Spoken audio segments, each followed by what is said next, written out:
నోరు లేని జంతువుల దగ్గర నోరు ఉన్న మనిషి నేర్చుకోవలసిన పాఠాలు అనేటువంటి అంశం మీద దైవ సందేశాన్ని మీ ముందుకు తీసుకొస్తున్నాను.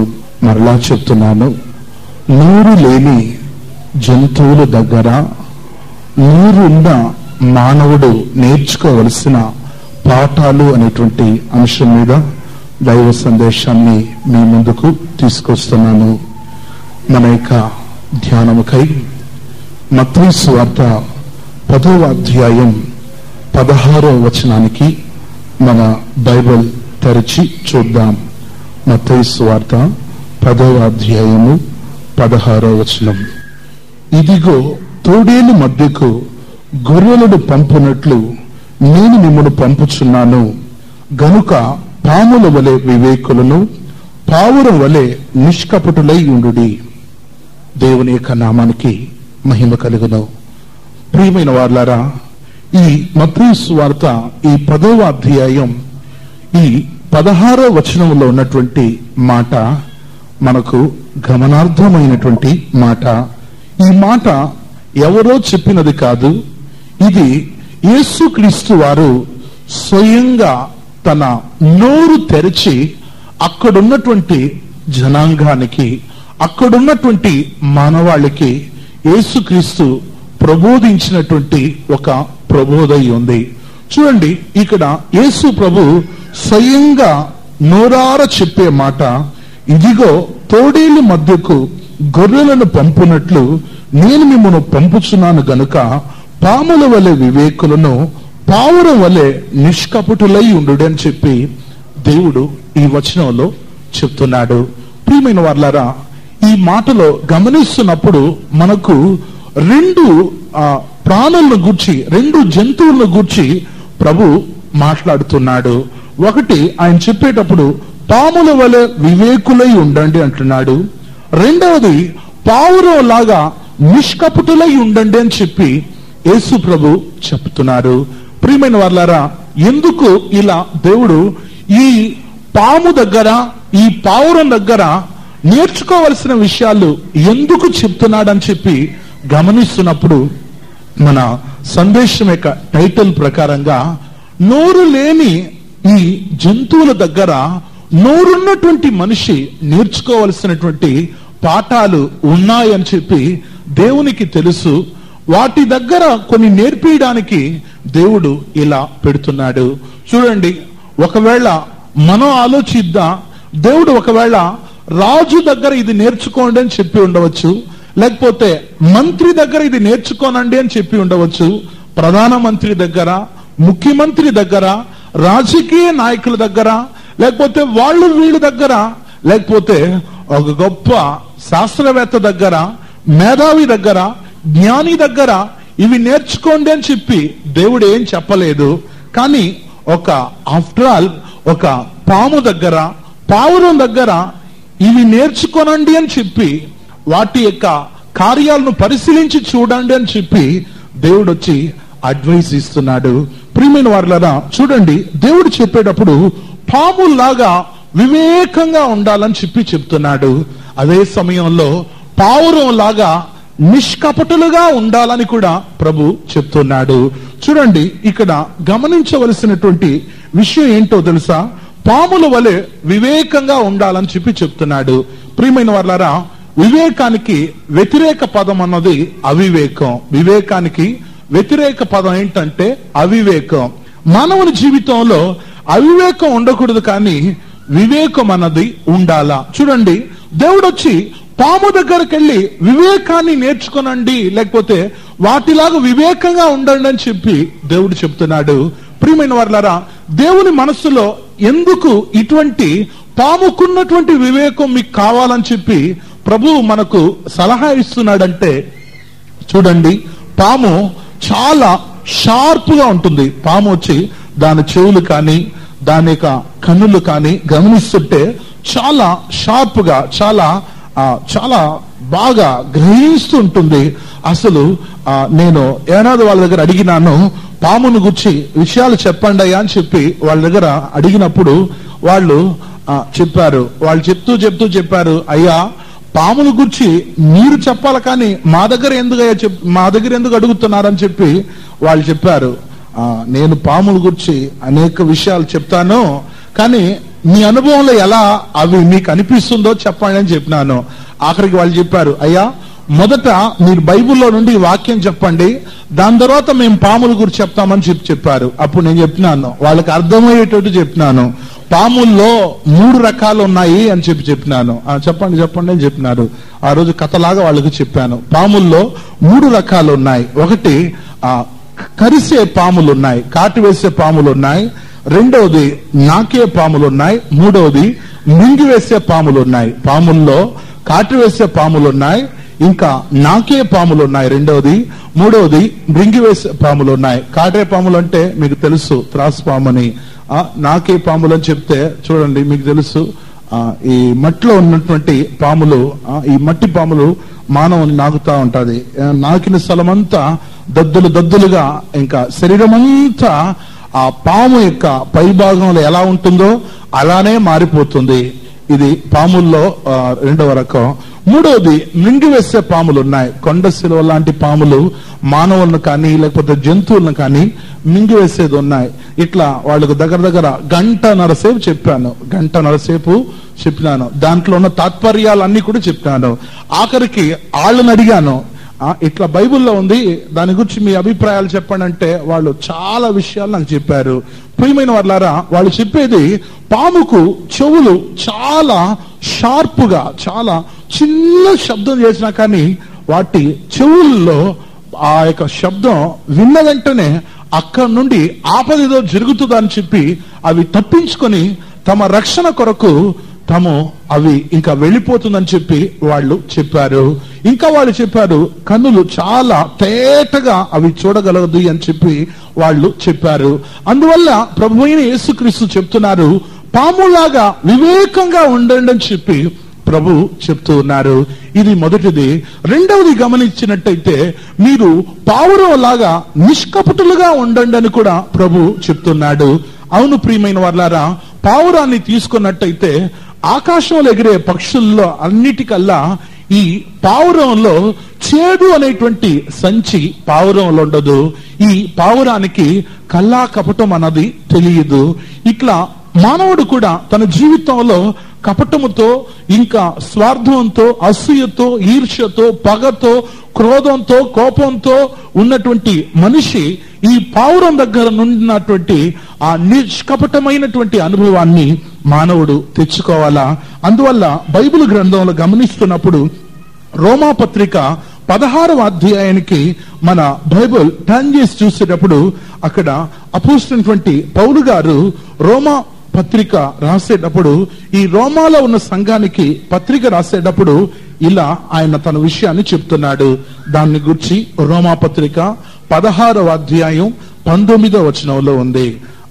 మీ విధేయత అందరికీ ప్రచురమైనది గనుక మిమ్మును గూర్చి సంతోషించుచున్నాను.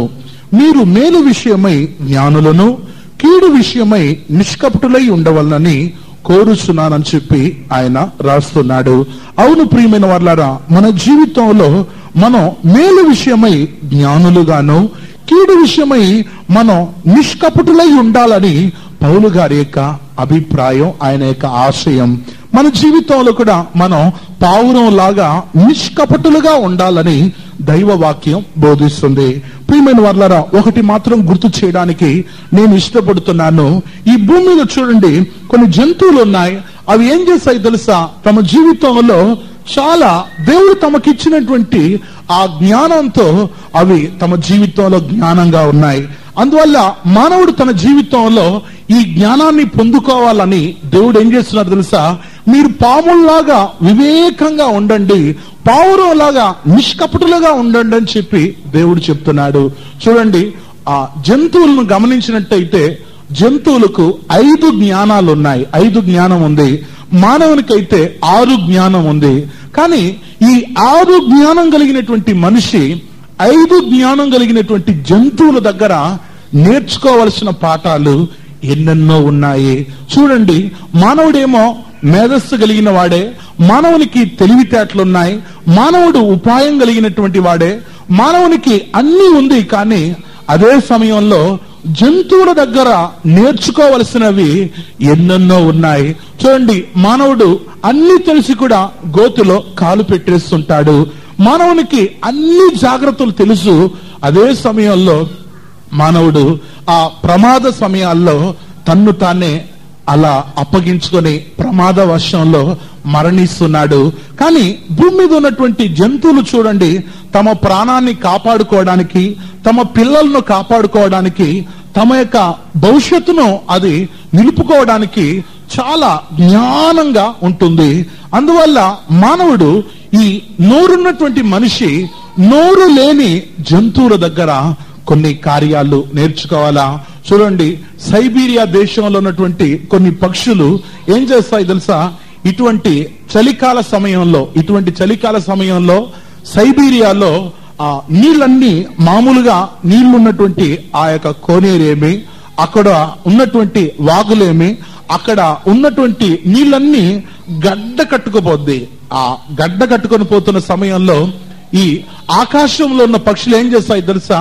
ఆకాశంలో ఉన్న పక్షులు చూస్తాయి, ఇక్కడ ఈ చలికాలంలో మనం బ్రతకలేమో, మన బ్రతుకును కాపాడుకోవాలంటే ఈ ఐస్ గడ్డలతో, ఈ నీళ్లలో అస్సలు బ్రతకలేమో, నీరంతా ఐస్ ముక్కల్లాగా ఐస్ గడ్డ అయిపోతుందని చెప్పి సైబీరియాలో ఉన్నటువంటి పక్షులు ఏం చేస్తాయి తెలుసా?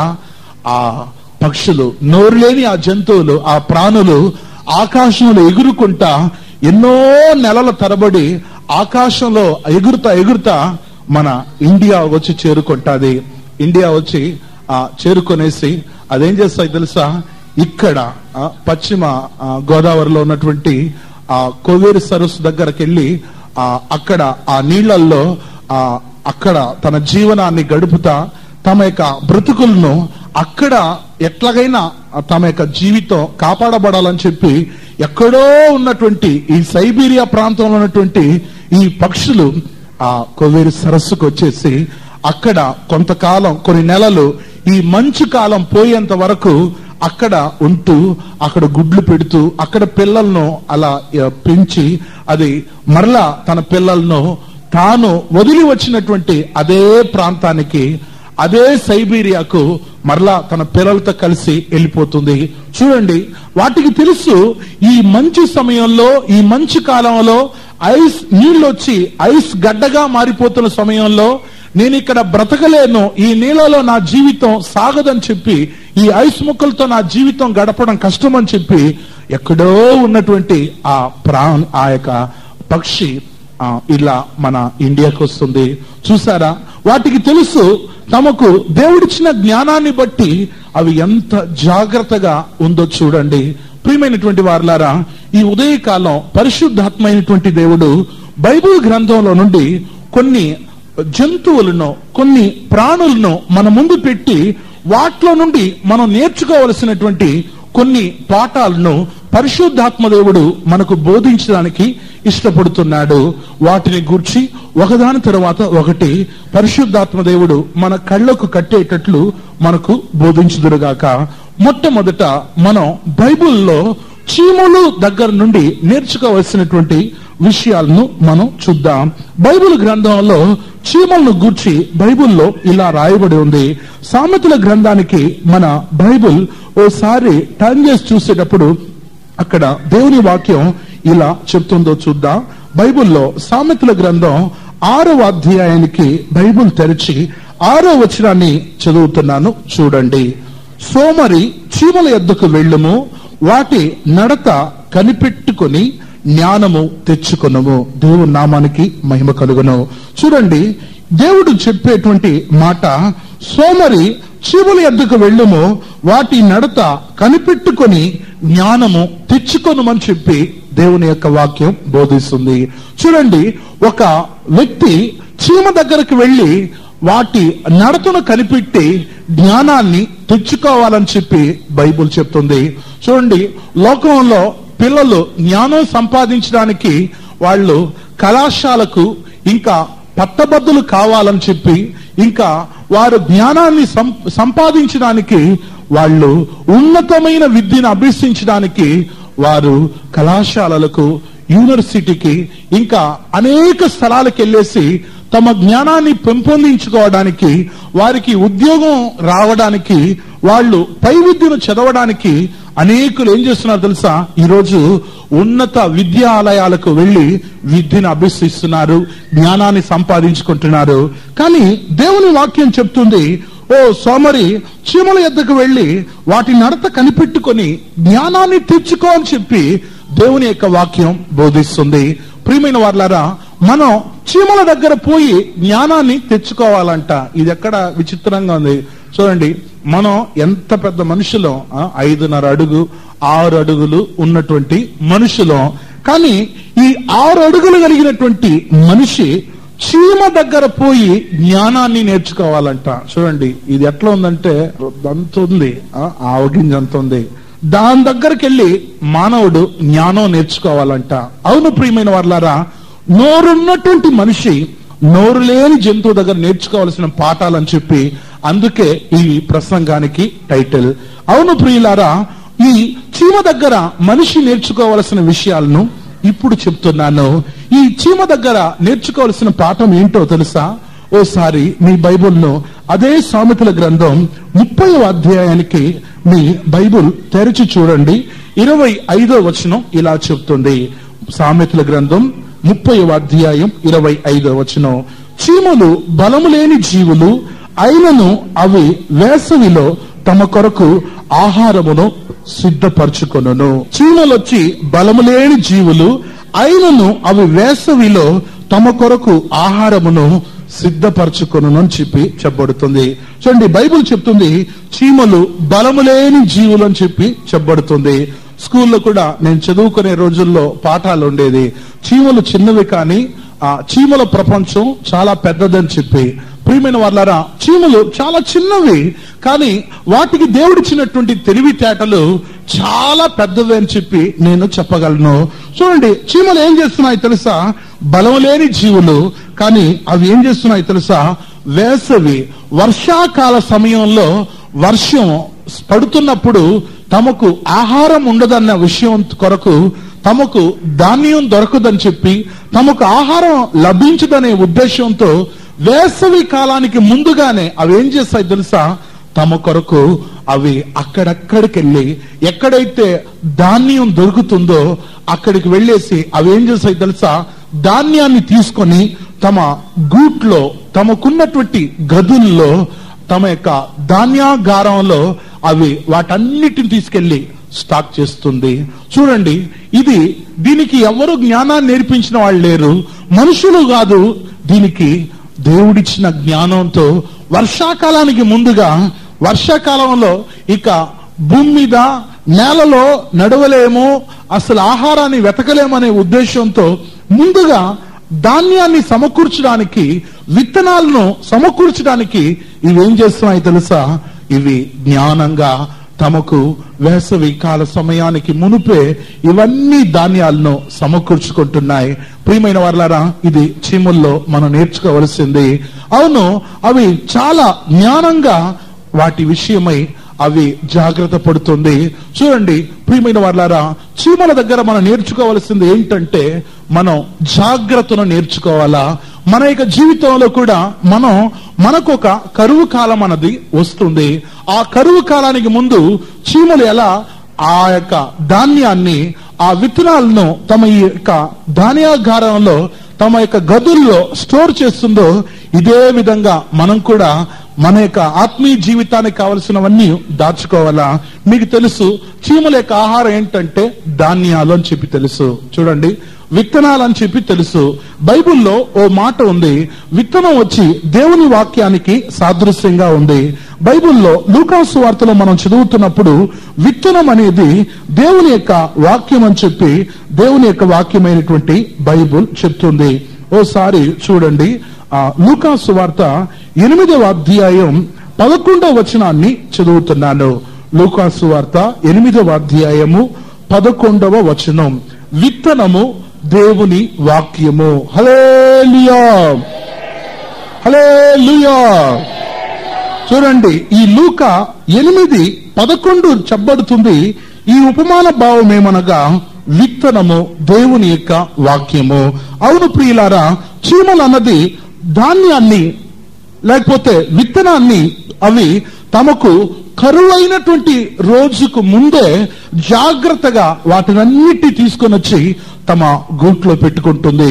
ఇదే ప్రకారంగా ఒక ఆత్మీయ దేవుని బిడ్డ కూడా వాక్యము అనేటువంటి కరువు అన్నది భూమి మీదకి రాబోతుంది. ఆ కరువుకు ముందు మనం ఏం చేయాలి తెలుసా? వాక్యాన్ని సేకరించాలా.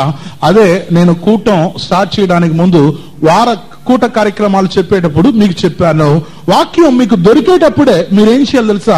వాక్యాన్ని గ్యాదర్ చేసుకోవాలా. ప్రియమైన వారలారా, ఒక రోజు వస్తుంది, నా మాట నిజంగా ఉంది, ఆ రోజు వాక్యం దొరకలేని ఒక కరువు కాలం రాబోతుంది. మీరు అనుకుంటున్నారు ఇట్లనే ఉంటుంది, ఇట్లనే చర్చికి రావచ్చు, బైబుల్ చదవచ్చు, బైబుల్ గురించి అందంగా బోధించేటువంటి సేవకులు ఉన్నారు, ఇంకేం దిగలేదని చెప్పి మీరు అనుకుంటున్నారు. మీరు అనుకునేటట్లు రోజులు కావు ఇవి. భయంకరమైనటువంటి రోజుల్లో ఉన్నాము. చూడండి, మునుపెన్నడూ లేనట్లుగానే భూమి మీద మనకు ఇప్పుడు కనిపిస్తుంది.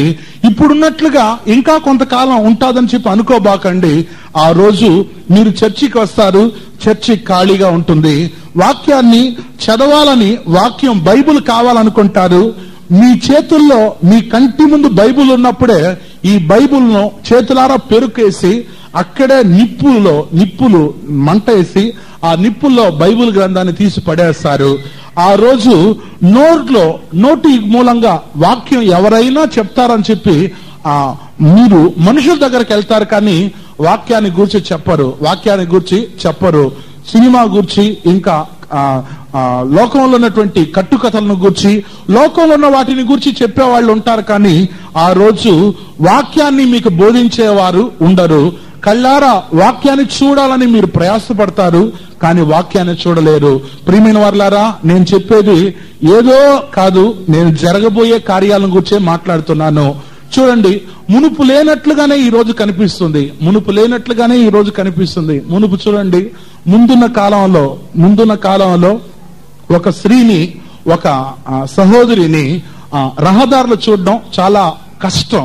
ఒక రోజుల్లో, మునుపున్న రోజుల్లో, మన పెద్దల కాలంలో ఒక ఆడపిల్లను, ఒక అమ్మాయిని, ఒక సహోదరిని చూడడం చాలా రేర్.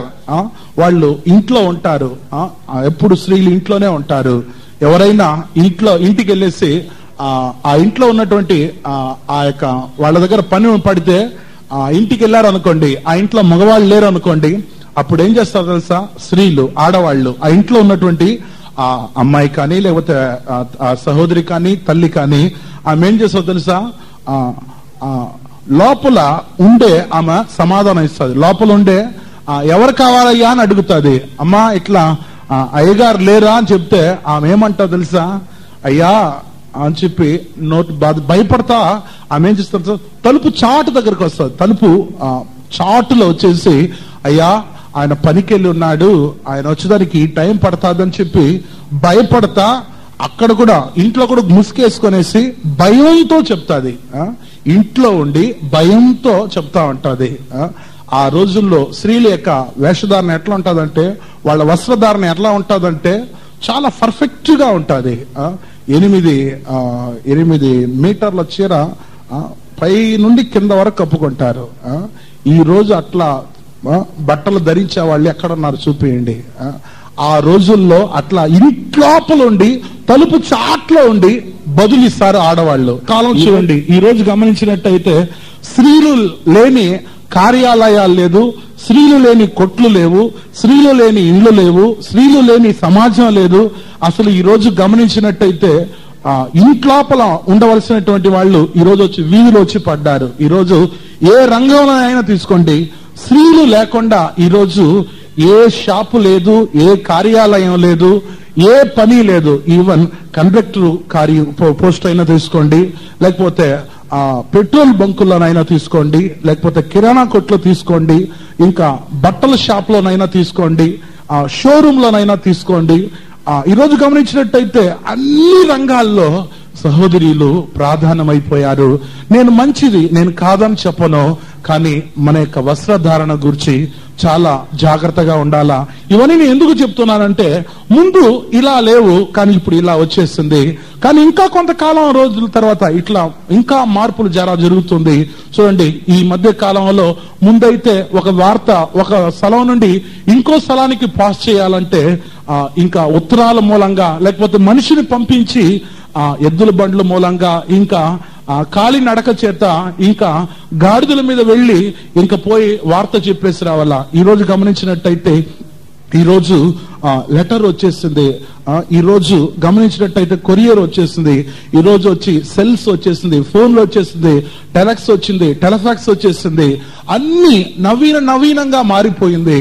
కానీ ఇప్పుడు మానవునికి ఎట్లా ఉందో తెలుసా, వీటన్నిటిని ఎలా ఆపరేట్ చేయాలా కష్టంగా ఉందని చెప్పి ఈ రోజు మానవుడు ఇది కూడా భారం అయిపోయింది. చూడండి, ఈ రోజు నెట్ విషయంలో కానీ, కంప్యూటర్ విషయంలో కానీ, ఈ రోజు అన్ని సోలార్ విషయంలో, అన్ని విషయాల్లో మానవునికి భారం అయిపోయింది. చూడండి, ముందున్న కాలానికి ఇప్పుడున్న కాలానికి చాలా వ్యత్యాసాలు ఇలా నేను చెప్పుకుంటూ వెళ్ళవచ్చు. అందువల్ల నేను అప్పుడప్పుడు కూడా చెప్తుంటాను, ముందున్న కాలంలో ఒక అబ్బాయికి ఒక అమ్మాయికి పెళ్లి చేయాలంటే 7 జతల చెప్పులు అరిగిపోయేది, 7 జతల చెప్పులు అరిగిపోయేది. పెద్దవాళ్ళు చెప్తుంటారు 8వ చెప్పు వేసుకునే తీరాలంట.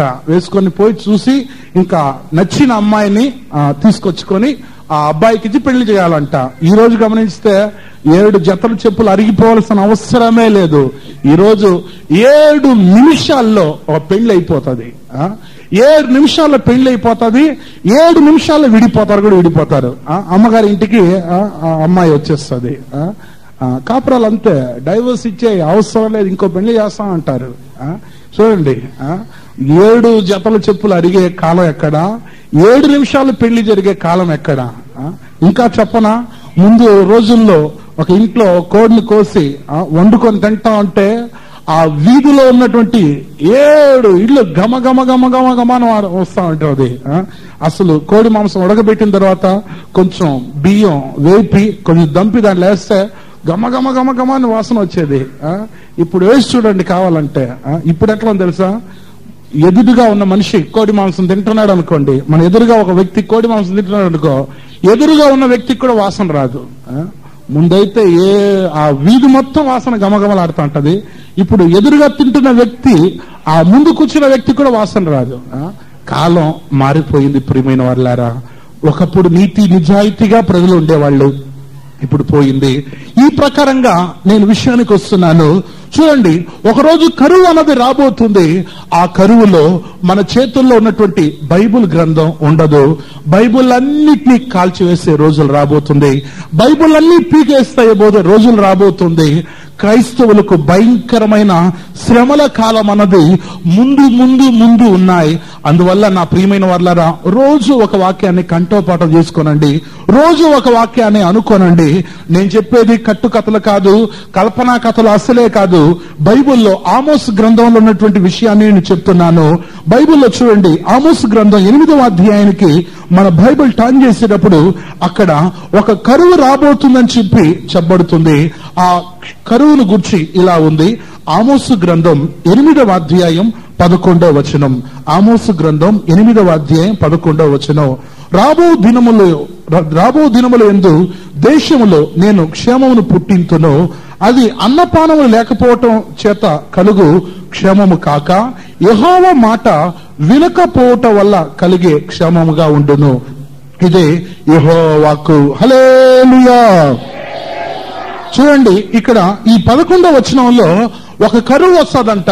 ఆ కరువు అన్నపానాలు లేకపోవటం వల్ల కలిగేటువంటి కరువు కాదంట, దేవుని వాక్యం దొరకని ఒక కాలం అంట. చూడండి, దేవుని వాక్యం దొరకని ఒక కాలం అన్నది మన ముందు ఉన్నాయి ప్రియమైన వాళ్ళారా.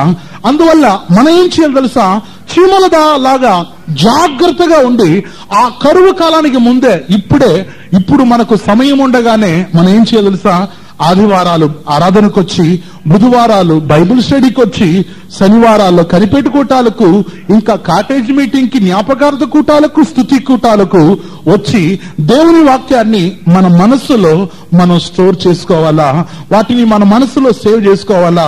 ఎందుకంటే ఒకరోజు బైబిల్ దొరకదు, ఒకరోజు బైబిల్ వాక్యం మనకు వినబడదు.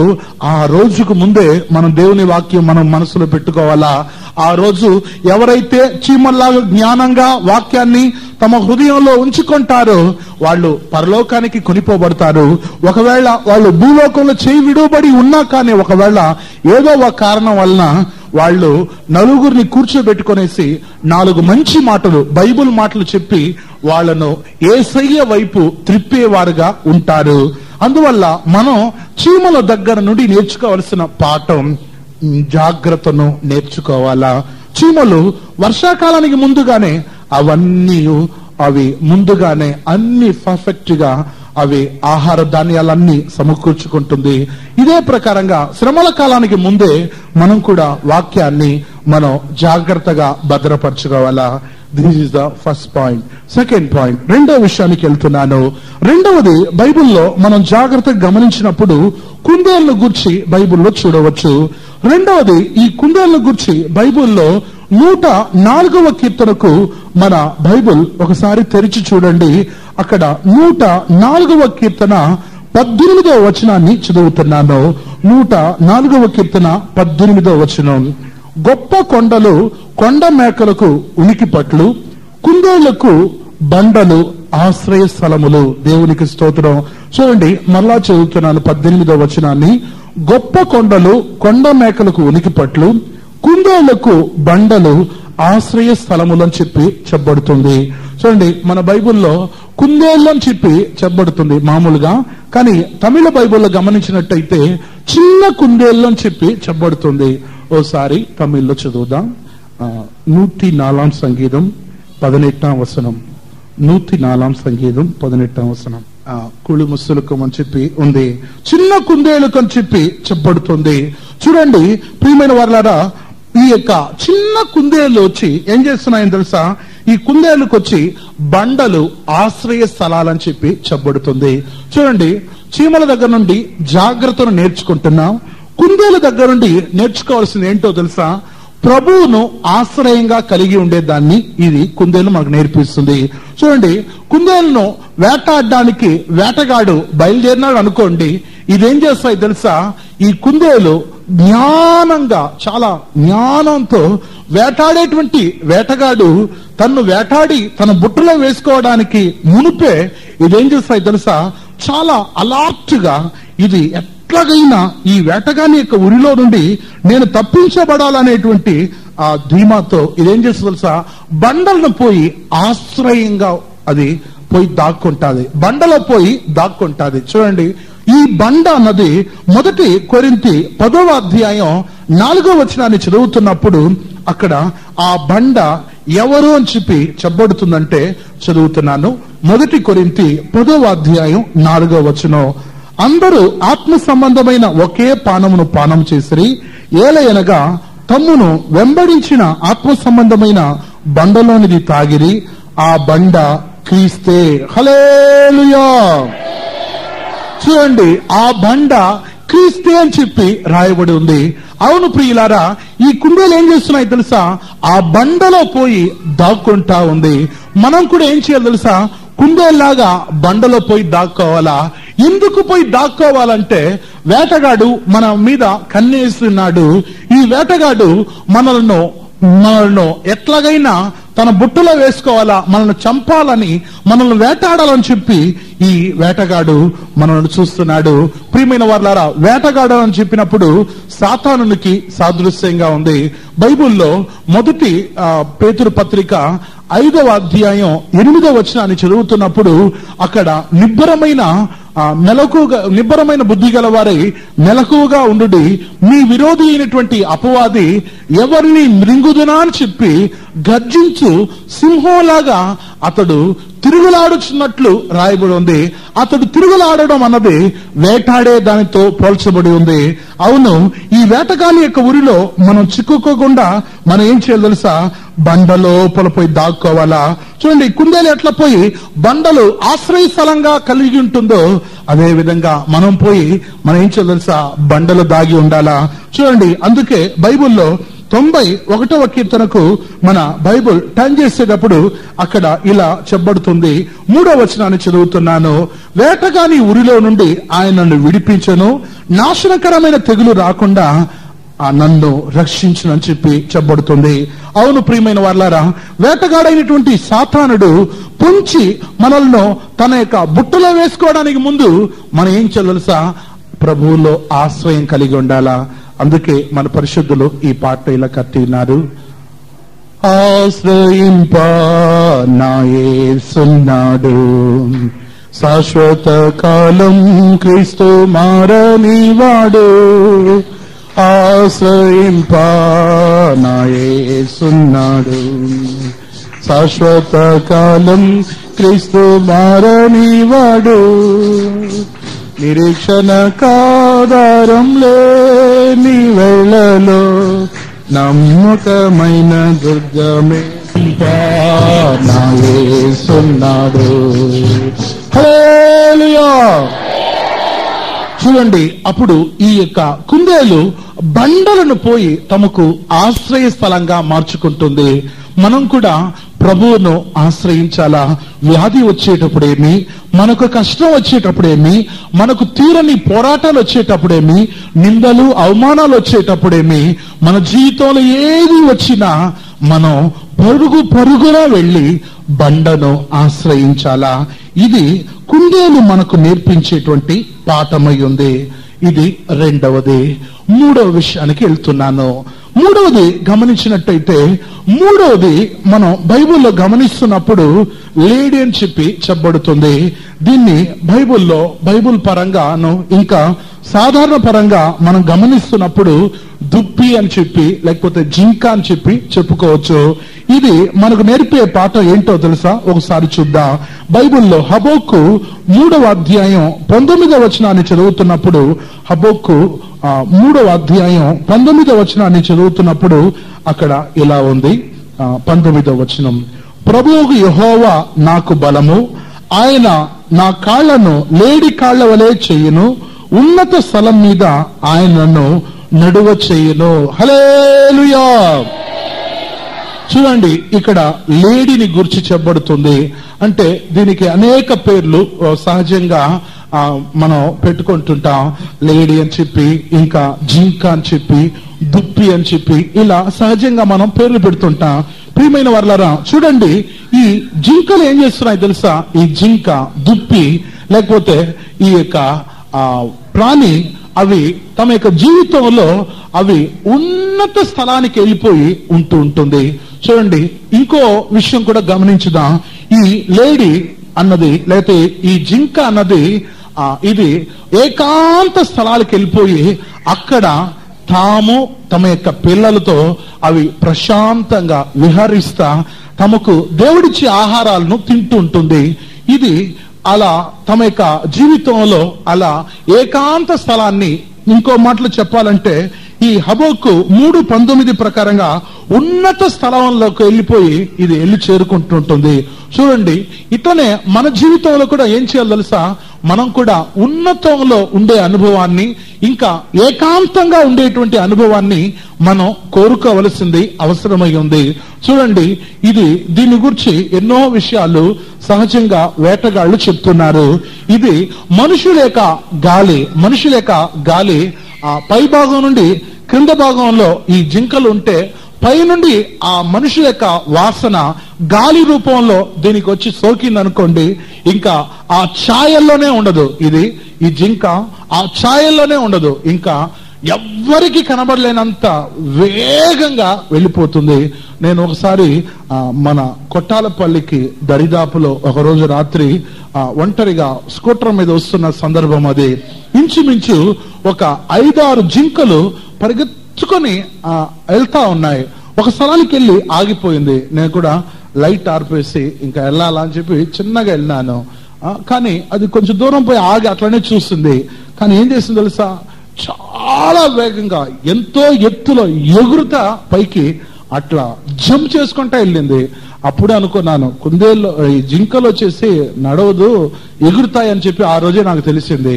అసలు ఏం ఎగురుతాయంటే ఒక స్థలంలో నుండి ఇంకో స్థలానికి ఎగురుతా ఉంటది. ప్రియమైన వాళ్ళారా, ఈ యొక్క జింక దగ్గర నుండి నేర్చుకోవాల్సిన విషయం ఏంటంటే, మన జీవితంలో 4 విషయాలు ఉన్నాయి, కానీ 4 గురించి ఇప్పుడు చెప్పడానికి సమయం లేదు. 2 విషయాలను మాత్రం చెప్తున్నాను. ఇది ఆ పై భాగంలో మనుషులు ఎవరైనా మనుషుల యొక్క వాసన దీనికి తగిలిన వెంటనే ఇదేం చేస్తుందో తెలుసా, ఇంకా ఆ ఛాయలోనే లేకుండా పోతుంది. ఇదే విధంగా ఆత్మీయ దేవుని బిడ్డలు దేవుడు వచ్చి ఇది నీకు తగదని చెప్పి ఏదైతే మనకు దూరం పెట్టి ఉన్నాడో ఆ వాసనైనా మనం పేల్చకూడదు. ఉదాహరణకు చూడండి, ఈ భూలోకంలో గమనించినట్టయితే బ్రాందీ అని, ఇంకా సారాయి అని, ఇంకా మత్తు పదార్థాలని, బీడీ సిగరెట్లని, ఇంకా గంజా లాంటి ఈ వాసనే మనకు తగలకూడదు. చాలా మంది ఏం చేస్తున్నారంటే ఈ దినాల్లో వాటిలో జోక్యం చేసుకుంటున్నారు. ఏం పర్వాలేదు, దేవుడు చేసిందే కదా అని చెప్పి మానవులు ఈ రోజు వాటిని అన్నిటినీ అనుభవిస్తున్నారు. ప్రియమైన వారలారా, ఈ సంఘానికి ఇప్పుడు కూడా ఈ ప్రార్థనలో కూర్చున్నటువంటి చాలా మంది నా యొక్క అన్నలు, చాలా మంది నా తమ్ముళ్ళు, చాలా మంది వారు ఈ రోజు కూడా ఆ అవసరం లేని మత్తు పదార్థాలకు, అవసరం లేని త్రాగుడుకు, అవసరం లేని గంజా, బీడి, సిగరెట్, ఆకు వక్కలు, పాన్ పరాకులు ఇలాంటి వాటిని తమ జీవితంలో సేవించేటువంటి నా అన్నలు ఉన్నారు. ప్రియమైన వారలారా, ఇది మీకు హాని, చట్టబద్ధంగా ఇది ఆ హాని అని, అపాయం అని చెప్పి కూడా నువ్వు ఒకవేళ వీటిని సేవిస్తూ ఉన్నట్టయితే నీ జీవితానికి చాలా ప్రమాదం అన్నది వస్తుంది. అసలు శాస్త్రవేత్తలే చెప్తున్నారు, డాక్టర్స్ చెప్తున్నారు, ఒక వ్యక్తి ఒక సిగరెట్ ను కానీ ఒక బీడిని ఒకవేళ త్రాగితే అతని సంవత్సరంలో 70 ఏళ్ల బ్రతుకుల్లో 5 నిమిషాల ఆయుష్కాలం పోతుంది.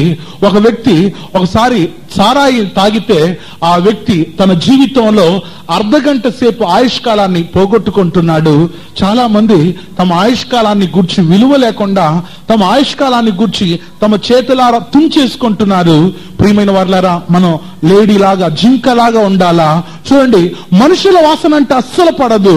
ఇదే విధంగా లోకస్తుల యొక్క అలవాట్లు మనకు అస్సలు పడకూడదు. లోకంలో ఉన్నటువంటి మనుషులే ఆకు వక్కలని, బీరు, బ్రాందీ అని, తాగుడని ఇవన్నిటికీ గురై ఉన్నారు. కానీ ఇది మనకు తగదు. ప్రియమైన వారలారా, క్రైస్తవత్వానికి తగని కార్యాలు 32 కార్యాలు ఉన్నాయి.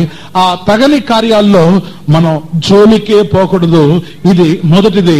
రెండవ విషయాన్ని మాత్రం చెప్పి నేను ముందుకెళ్తున్నాను. రెండవది, దుప్పి అన్నది ఏం చేస్తాయి తెలుసా? దాహం కలిగి ఉంటుంది. దాని గురించి బైబిల్లో 42వ కీర్తనకు మన బైబిల్ గ్రంథాన్ని తెరచి చూచేటప్పుడు అక్కడ భక్తుడు ఇలా చెప్తున్నాడు.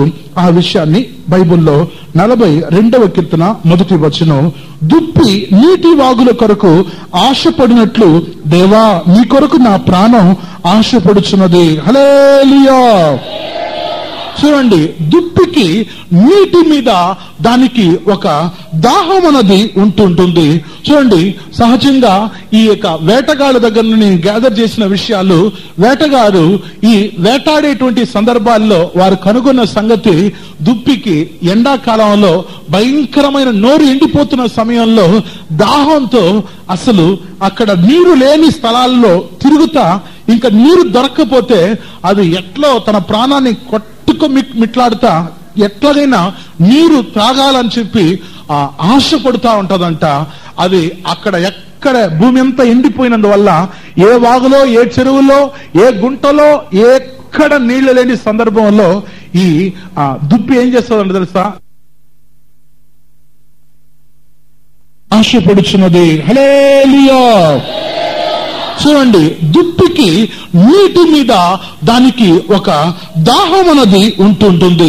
చూడండి, సహజంగా ఈ యొక్క వేటగాళ్ళ దగ్గర నుండి గ్యాదర్ చేసిన విషయాలు, వేటగారు ఈ వేటాడేటువంటి సందర్భాల్లో వారు కనుగొన్న సంగతి, దుప్పికి ఎండాకాలంలో భయంకరమైన నోరు ఎండిపోతున్న సమయంలో దాహంతో అసలు అక్కడ నీరు లేని స్థలాల్లో తిరుగుతా, ఇంకా నీరు దొరక్కపోతే అది ఎట్లో తన ప్రాణాన్ని మిట్లాడుతా ఎట్లాగైనా నీరు త్రాగాలని చెప్పి ఆశపడుతా ఉంటదంట.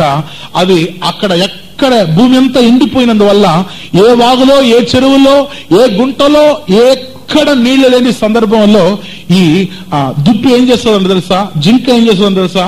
ఇంక చూస్తుందంట, దూరంలో చూస్తుందంట, ఎక్కడో ఎండమావులు కనిపిస్తాయంట. ఎండమావుల్లో నీడగా ఉన్నట్లు, తేటగా నీళ్లు ఎక్కడో ఉన్నట్లు చూస్తుందంట. అప్పుడేం చేస్తారు తెలుసా? ఒరే చాలా నీళ్లు ఉన్నట్టు ఉందని చెప్పేసి ఈ దుప్పి ఇక్కడ నుండి పరిగెత్తుతుందంట. పరిగెత్తుకొని ఆ ఎండమావులు చూస్తా పరిగెత్తాదంట. చూస్తే మొదలే దానికి దాహం, ఇంకా దాహం ఎక్కువైపోద్దంట. అక్కడ పోయి చూస్తే అది నీరు కాదు, అది ఎండమావు. అప్పుడు చూస్తుందంట, నీళ్ళు లేదని చెప్పి మళ్ళా అక్కడ నుండి ఇంకో వైపు, ఇంకో దిక్కు చూస్తుందంట. అక్కడ నీళ్ళు ఉన్నట్టుగా అనిపిస్తుందంట. అక్కడ నుండి పరిగెత్తుదంట. అక్కడికి పోయినా కానీ ఎండమావులే. చూసి తీరా నీళ్ళే లేదని చెప్పి ఆత్రపడతా తప్పిస్తా అక్కడే ఆ యొక్క దుప్పి, ఆ జింక అక్కడే పడి చచ్చిపోతుందంట. చూసారా ప్రియమైన వాళ్ళారా? దీంట్లో నుండి నేను చెప్పే విషయం ఏంటో తెలుసా? మన జీవితంలో కూడా మనకు దేవుని గురించినటువంటి ఆ భక్తి ఇటువంటి రీతుల్లో ఉండాలా? దేవుని గురించి మనకు ఒక భక్తి అన్నది ఉండాలా? ప్రియమైన వాళ్ళారా, ఈ విషయంలో కూడా ఇంకొన్ని విషయాలకు నేను చెప్పడానికి ఇష్టపడుతున్నాను. ఈ దుప్పి ఎట్లా నీటి మీద ఆశపడుతుందో ఇదే విధంగా మనం కూడా దేవుని భక్తి మీద ఆశపడాలా? నేను ఇంకా భక్తిగా ఉండాలని చెప్పి మనం కోరుకోవాలా? మీరు ఎవరైనా పర్వాలేదు ప్రియమైన వాళ్ళారా, రంగంలో సేవ చేసేటువంటి వాళ్ళు ఇక్కడ సేవ చేసి ఇంకో స్థలానికి బదిలీ వెళ్ళిపోయారనుకోండి, ట్రాన్స్ఫర్ అయి వెళ్ళిపోయారనుకోండి, మీ గూర్చి పలానా వ్యక్తి బాగులేదంట అని చెప్పిన వెంటనే వాళ్ళు మీ దగ్గరకు పరిగెత్తుకు వచ్చేయాల. ఎవరైనా కానీ మరలా చెప్తున్నాను, ఇక్కడ సేవ చేసినటువంటి వాళ్ళు ఎక్కడికైనా ట్రాన్స్ఫర్ అయిపోయారనుకోండి, మీకు ఆ రోజుల్లో బాగు లేకుండా అయిపోయింది అనుకోండి, మీరు వాళ్లకు చెప్తే వాళ్ళు పరిగెత్తుకుని మీ దగ్గరకు వచ్చేయాల. అట్లా మంచి పేరు మీకు రావడానికి మీరేమైనా చేయండి. అంటే నేను చెప్పేది వచ్చి ఏమైనా చేయండి అంటే వేరే ఏమో కాదు. మీరు ఎంత భక్తిగా ఉంటే వాళ్ళు మీ పేరు చెప్తే అయ్యో అని చెప్పి వాళ్ళు పొస్తారో అంత భక్తిగా ఉండాలా. మీ పేరు చెప్తే అబ్బా ఆయన చాలా మంచివాడు అని చెప్పాలా, ఆమె అయ్యో చాలా భక్తి పర్రాలని చెప్పి చెప్పాలా.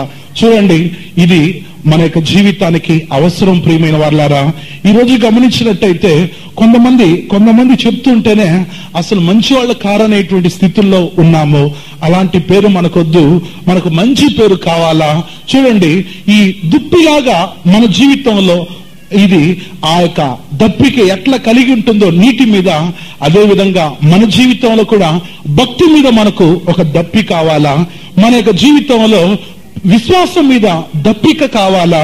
మన జీవితంలో మనకు దేవునికి ఉన్నటువంటి పరిశుద్ధత మీద అంత దప్పిక కావాలా? చూడండి, ఈ దుప్పి నీటి యొక్క దప్పి కొరకు అలా పరిగెత్తుతా ఉంటుంది. గనుక ఆత్మీయ దేవుని బిడ్డలమైనటువంటి మనం ఏం చేయాలి తెలుసా? దేవుని భక్తి మీద అంత దాహం కలిగినటువంటి వారుగా మనం ఉండాలా? ఇట్లా ఈ యొక్క దుప్పిలో నుండి మనం నేర్చుకోవచ్చు. ఇది 3వ విషయం. ఇక 4వ విషయాన్ని చెప్పడానికి ఇష్టపడుతున్నాను. 4వది బైబిల్లో గమనించినట్టయితే, 4వది బైబిల్ పరంగా గమనిస్తున్నప్పుడు చేపలను గూర్చి రాయబడి ఉంది. చూడండి, సముద్రంలో ఉన్నటువంటి చేపలను గూర్చి బైబిల్ ఇలా చెప్తుంది. దాని గురించి బైబిల్ గ్రంథంలో యోబు గ్రంథం 12వ అధ్యాయం 8వ వచనానికి మన బైబిల్ ఓసారి టర్న్ చేసేటప్పుడు అక్కడ బైబిల్ ఇలా చెప్తుంది. యోబు గ్రంథం 12వ అధ్యాయానికి మీ బైబిల్ ఒక్కసారి తెరవండి. 12వ అధ్యాయం 8వ వచనాన్ని చదువుతున్నాను. 8వ వచనం, భూమిని గూర్చి ధ్యానించిండెల్లా అది నీకు బోధించును, సముద్రంలోని చేపలు నీకు దానిని వివరించును. హల్లెలూయా, హల్లెలూయా. చూడండి, సముద్రంలోని చేపలు నీకు దానిని వివరించును అని చెప్పి చెప్పబడుతుంది. చూడండి, చేపల దగ్గర మనం నేర్చుకోవలసిన సత్యాలు కూడా ఉన్నాయి ప్రియమైన వారులారా. చూడండి, ఈ సముద్రంలో ఉన్నటువంటి చేపలు ఏం చేస్తున్నాయి తెలుసా? సముద్రం నీళ్ళలో ఉంటుంది. చూడండి, కానీ సముద్రం అని చెప్పినప్పుడు మనందరికీ తెలుసు, ఉప్పు నీళ్ళనే మన కంటికి మనకు చెవుల్లో ఎవరైనా చెప్పేటప్పుడు మనం అట్లా ఊహిస్తున్నా. అవును, సముద్రంలోని నీళ్లు ఉప్పగా ఉంటుంది. అసలు సముద్రం అనేది దేనికి సాదృశ్యంగా ఉన్నదో తెలుసా? బైబిల్లో ప్రకటన గ్రంథంలో మనం చదువుతున్నప్పుడు ఈ నీళ్ల నది మనుషులకు సాదృశ్యంగా ఉండేటట్లు దేవుని యొక్క వాక్యం బోధించబడుతుంది. బైబిల్లో చూపిస్తున్నాను. ప్రకటన గ్రంథం 17వ అధ్యాయం 15వ వచనాన్ని చదువుతున్నాను. బైబిల్లో ప్రకటన గ్రంథం 17:15 17:15. మరియు ఆ దూత నాతో ఇలాగ చెప్పెను, ఆ వేశ్య కూర్చున్న చోటు నీవు చూచిన జలములు, ప్రజలను, జనసమూహములను, జనములను, ఆయా భాషలు మాట్లాడే వారిని సూచించును. హల్లెలూయా. చూడండి, ఇక్కడ సముద్రం అన్నది లేకపోతే నీళ్లు అన్నది ఇది ప్రజలను, జనసమూహాన్ని చూపిస్తుంది. అంటే ఇది దేంతో ఈ నీళ్లు పోల్చబడి ఉందంటే ఈ లోకంతో, లోకంలో ఉన్నటువంటి మనుషులతో పోల్చబడి ఉంది. చూడండి, మనం కూడా సముద్రంలో ఉన్నటువంటి చేపలాగా మారాలా? చూడండి, సముద్రంలో చేప ఉంటుంది, కానీ చేప లోపల ఉప్పు అనేది ఉండదు. అసలు ఇది నీళ్ళలోనే ఉంటుంది చేప, కానీ ఈ చేప లోపల భాగంలో ఒక్క రవ్వ కూడా ఉప్పు ఉండదు. ఇదే విధంగా పాప ప్రపంచమైనటువంటి ఈ లోకంలో, పాపపూరితమైన ఈ లోకంలో మనం ఉండాలా? ఈ పాపపూరితమైన లోకంలో ఉన్న పాపం మనలోనికి రాకూడదు. ప్రియమైన వాళ్ళారా, చేపను అడిగితే ఏం చెప్తా తెలుసా? ఓ ప్రజలారా, ఓ విశ్వాసులారా, సేవకులారా, దేవుని బిడ్డలారా, నేను సముద్రంలో ఉప్పు నీళ్ళల్లో ఉన్నాను, కానీ నా లోపల ఉప్పు లేదని చెప్తుంది. ఇదే విధంగా మనం కూడా లోకంలో ఉన్నా కానీ లోక ఆచారాలు మనకు ఉండకూడదు, లోక వాస్తువులు ఉండకూడదు, లోకంలో ఉన్నటువంటిది ఏది మన జీవితంలో ఉండకూడదు. ఇటువంటి మన జీవితంలో ఒక ప్రత్యేకత అన్నది కనిపించాలా? ప్రియమైన వాళ్ళారా, ఈ 4వ జీవి అయినటువంటి సముద్రంలో ఉన్నటువంటి ఈ చేపల నుండి నేర్చుకోవాల్సిన పాఠం ఏంటో తెలుసా? ఓ ప్రత్యేక జీవితం మనకు కావాలా? ఒక సపరేట్ లైఫ్ మనకు మన జీవితానికి అవసరమై ఉంది. ప్రియమైన వాళ్ళారా, ఒక ఆత్మీయ దేవుని బిడ్డకు 2 విధమైనటువంటి ప్రత్యేక జీవితాలను గురించి బైబిల్ చెప్తుంది, ఉపదేశం చెప్తుంది. ఒకటి జీవితంలో మూర్ఖత కలిగినటువంటి అనుభవం నుండి, రెండవది ఉపదేశంలో మూర్ఖత కలిగినటువంటి అనుభవం నుండి మనకు ప్రత్యేకతలు అవసరమై ఉంది. ఈ విషయాలను బైబిల్లో చూపించడానికి ఇష్టపడుతున్నాను.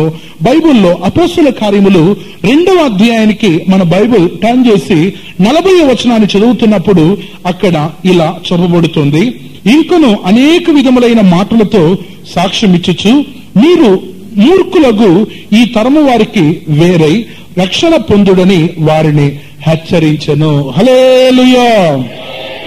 చూడండి, ఈ యొక్క మూర్ఖత కలిగినటువంటి ఈ తరము వారికి వేరై మీరు ఉండాలని చెప్తున్నాడు. ఈ మూర్ఖులైనటువంటి తరం అని చెప్పినప్పుడు 2 అని చెప్పినాను.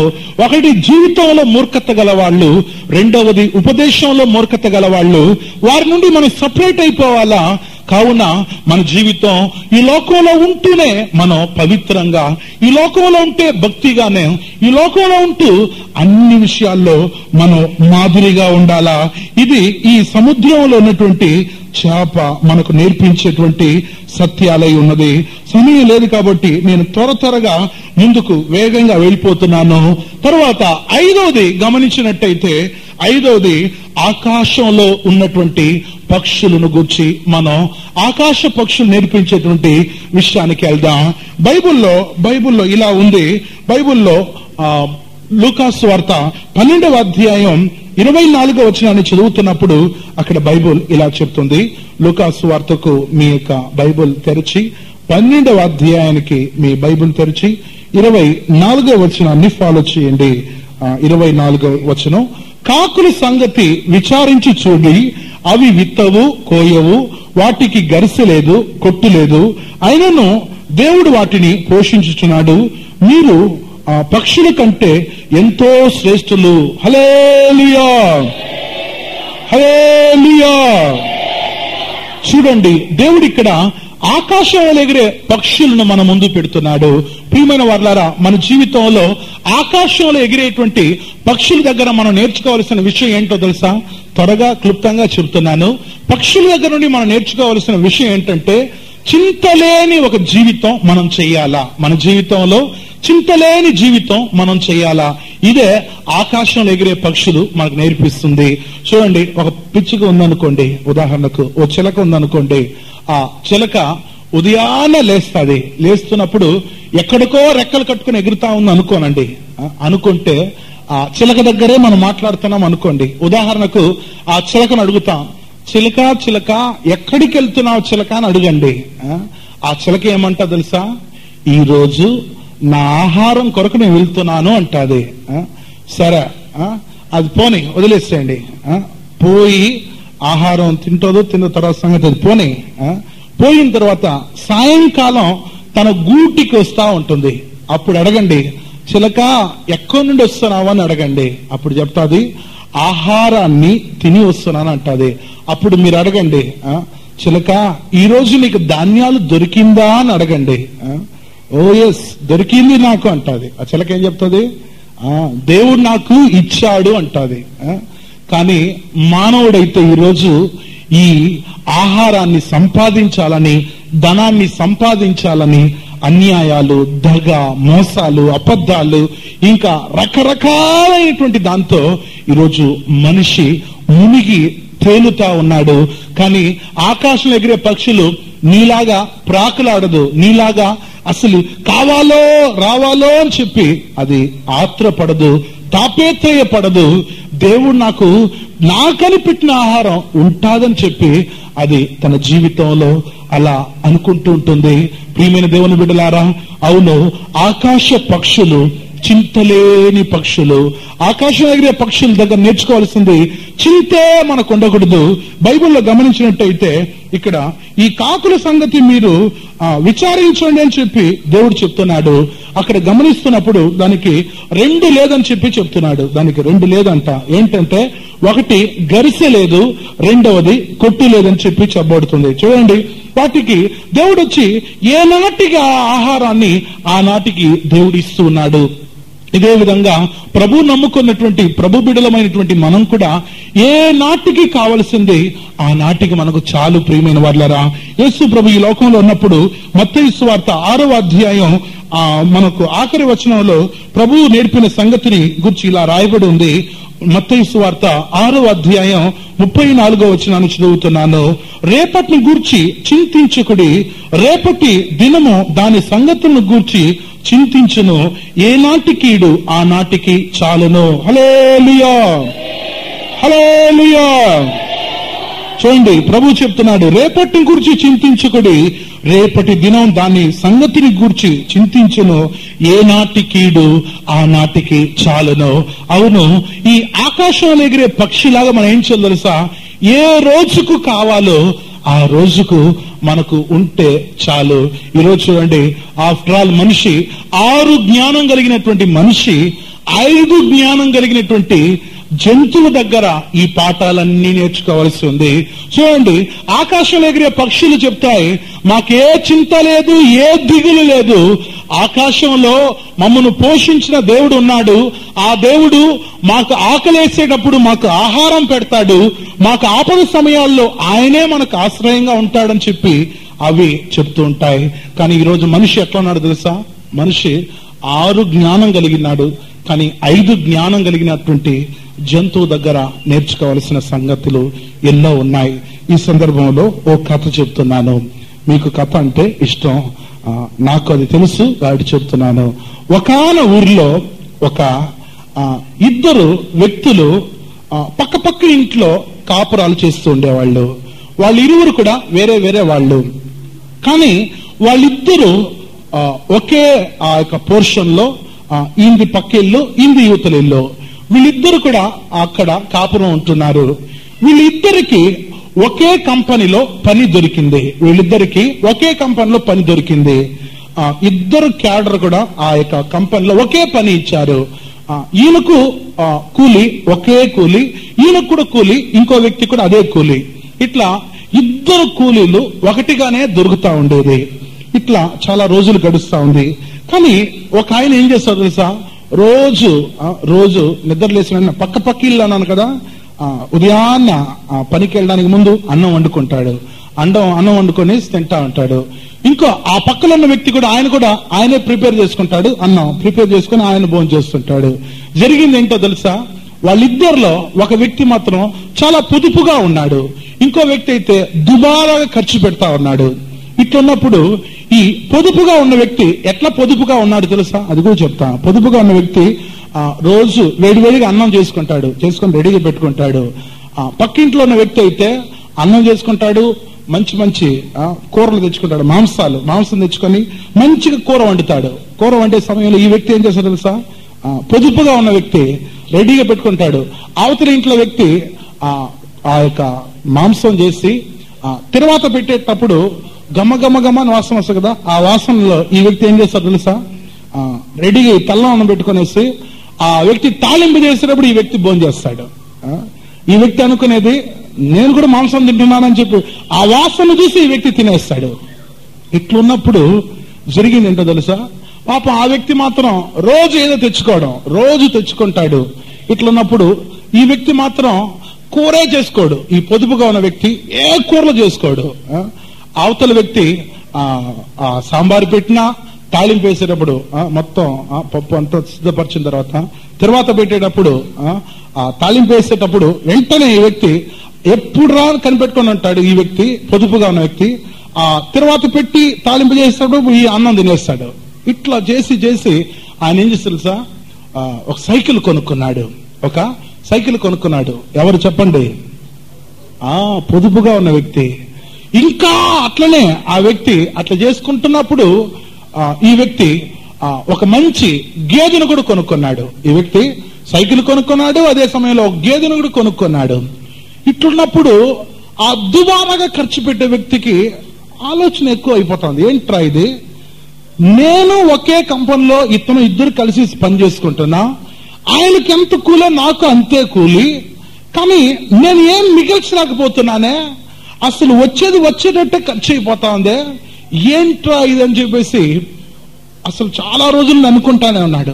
ఒక రోజు మనస్సు విప్పి అడిగినాడు, అవునయ్యా నువ్వు భలే చేస్తున్నావు, ఇద్దరు ఒకే పని కదా చేస్తున్నాము, నేను అదే కంపెనీలో పనిచేస్తున్నా, నీతో పాటు నీకొచ్చే కూలి నాకు వస్తా ఉంది, ఇట్లా నువ్వేమో సైకిల్ కొనుక్కున్నావు, పాలిచ్చే గేదె కొనుక్కున్నావు, ఇది ఎట్లా సాధ్యమని అడిగాడు.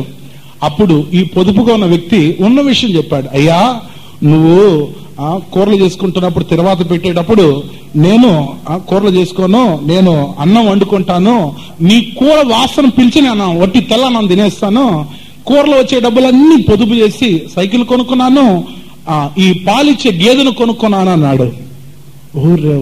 ఓరే ఇంత పని అయిందా అని చెప్పేసి అతను ఏం చేస్తాడు సార్, ఈయన పాలు పిండుతున్నప్పుడు పాల దగ్గరికి వెళ్ళాడు, ఆ గేదె దగ్గరికి వెళ్ళాడు, నాకు పాలు పోయి అన్నాడు. పాలు పోయమంటే ఆ వ్యక్తి ఏమన్నాడు తెలుసా, డబ్బులు ఇస్తే పోస్తానంటున్నాడు.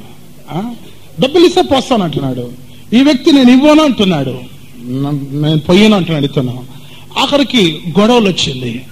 అప్పుడు ఏం చేస్తారు సార్, పెద్ద మనుషుల దగ్గరికి వెళ్ళినారు. ఆ ఊరు పెద్ద మనుషుల దగ్గరికి వెళ్ళి, అయ్యా ఇద్దరు ఒకే కంపెనీలో పనిచేస్తున్నా, ఇద్దరికి ఒకే కూలి వస్తా ఉంది, కానీ ఈ వ్యక్తి ఏమో నేను కూర చేసుకున్న సమయంలో ఈ వ్యక్తి ఆ వాసనతోనే తెల్లన్నం తిని ఈ వ్యక్తి పొదుపుగా ఇట్లా సైకిల్ కొనుక్కున్నాడు, ఆ పాలిచ్చే గేదెను కొనుక్కున్నాడు. ఇప్పుడు నా కూర వాసన చూసే కదా ఇతను తిన్నాడు, ఇప్పుడు అతని గేదె పాలిస్తే అది నాకు కావాలని నేను అడుగుతా ఉంటే అతను ఇవ్వట్లేదు అంటుంటే వాళ్ళు కూడా పెద్ద మనుషులు చెప్పారు, అది ఎట్లయ్యా సాధ్యం, నీదే ఆయనదంటే, అట్లయితే నా కూర వాసన చూసా కదా ఆయన అన్నం తిన్నాడు, అది నాకు ఇచ్చే తీరాల పాలు అంటున్నాడు. ఆఖరికి పెద్దవాళ్ళు కూడా వీళ్ళకి న్యాయం తీర్చలేకపోయినారు. ఇట్లున్న సందర్భం అది. ఇట్లుంటే వీళ్ళు ఏం చేశారు సార్, ఒకరోజు ఈ వ్యక్తి రోజు గొడవలు తగులు పెట్టుకుంటున్నారు కాబట్టి ఆ పొదుపుగా ఉన్న వ్యక్తి ఒకరోజు ఏడుస్తా ఒక దారి వెళ్తూ ఉంటే అక్కడ ఒక నక్క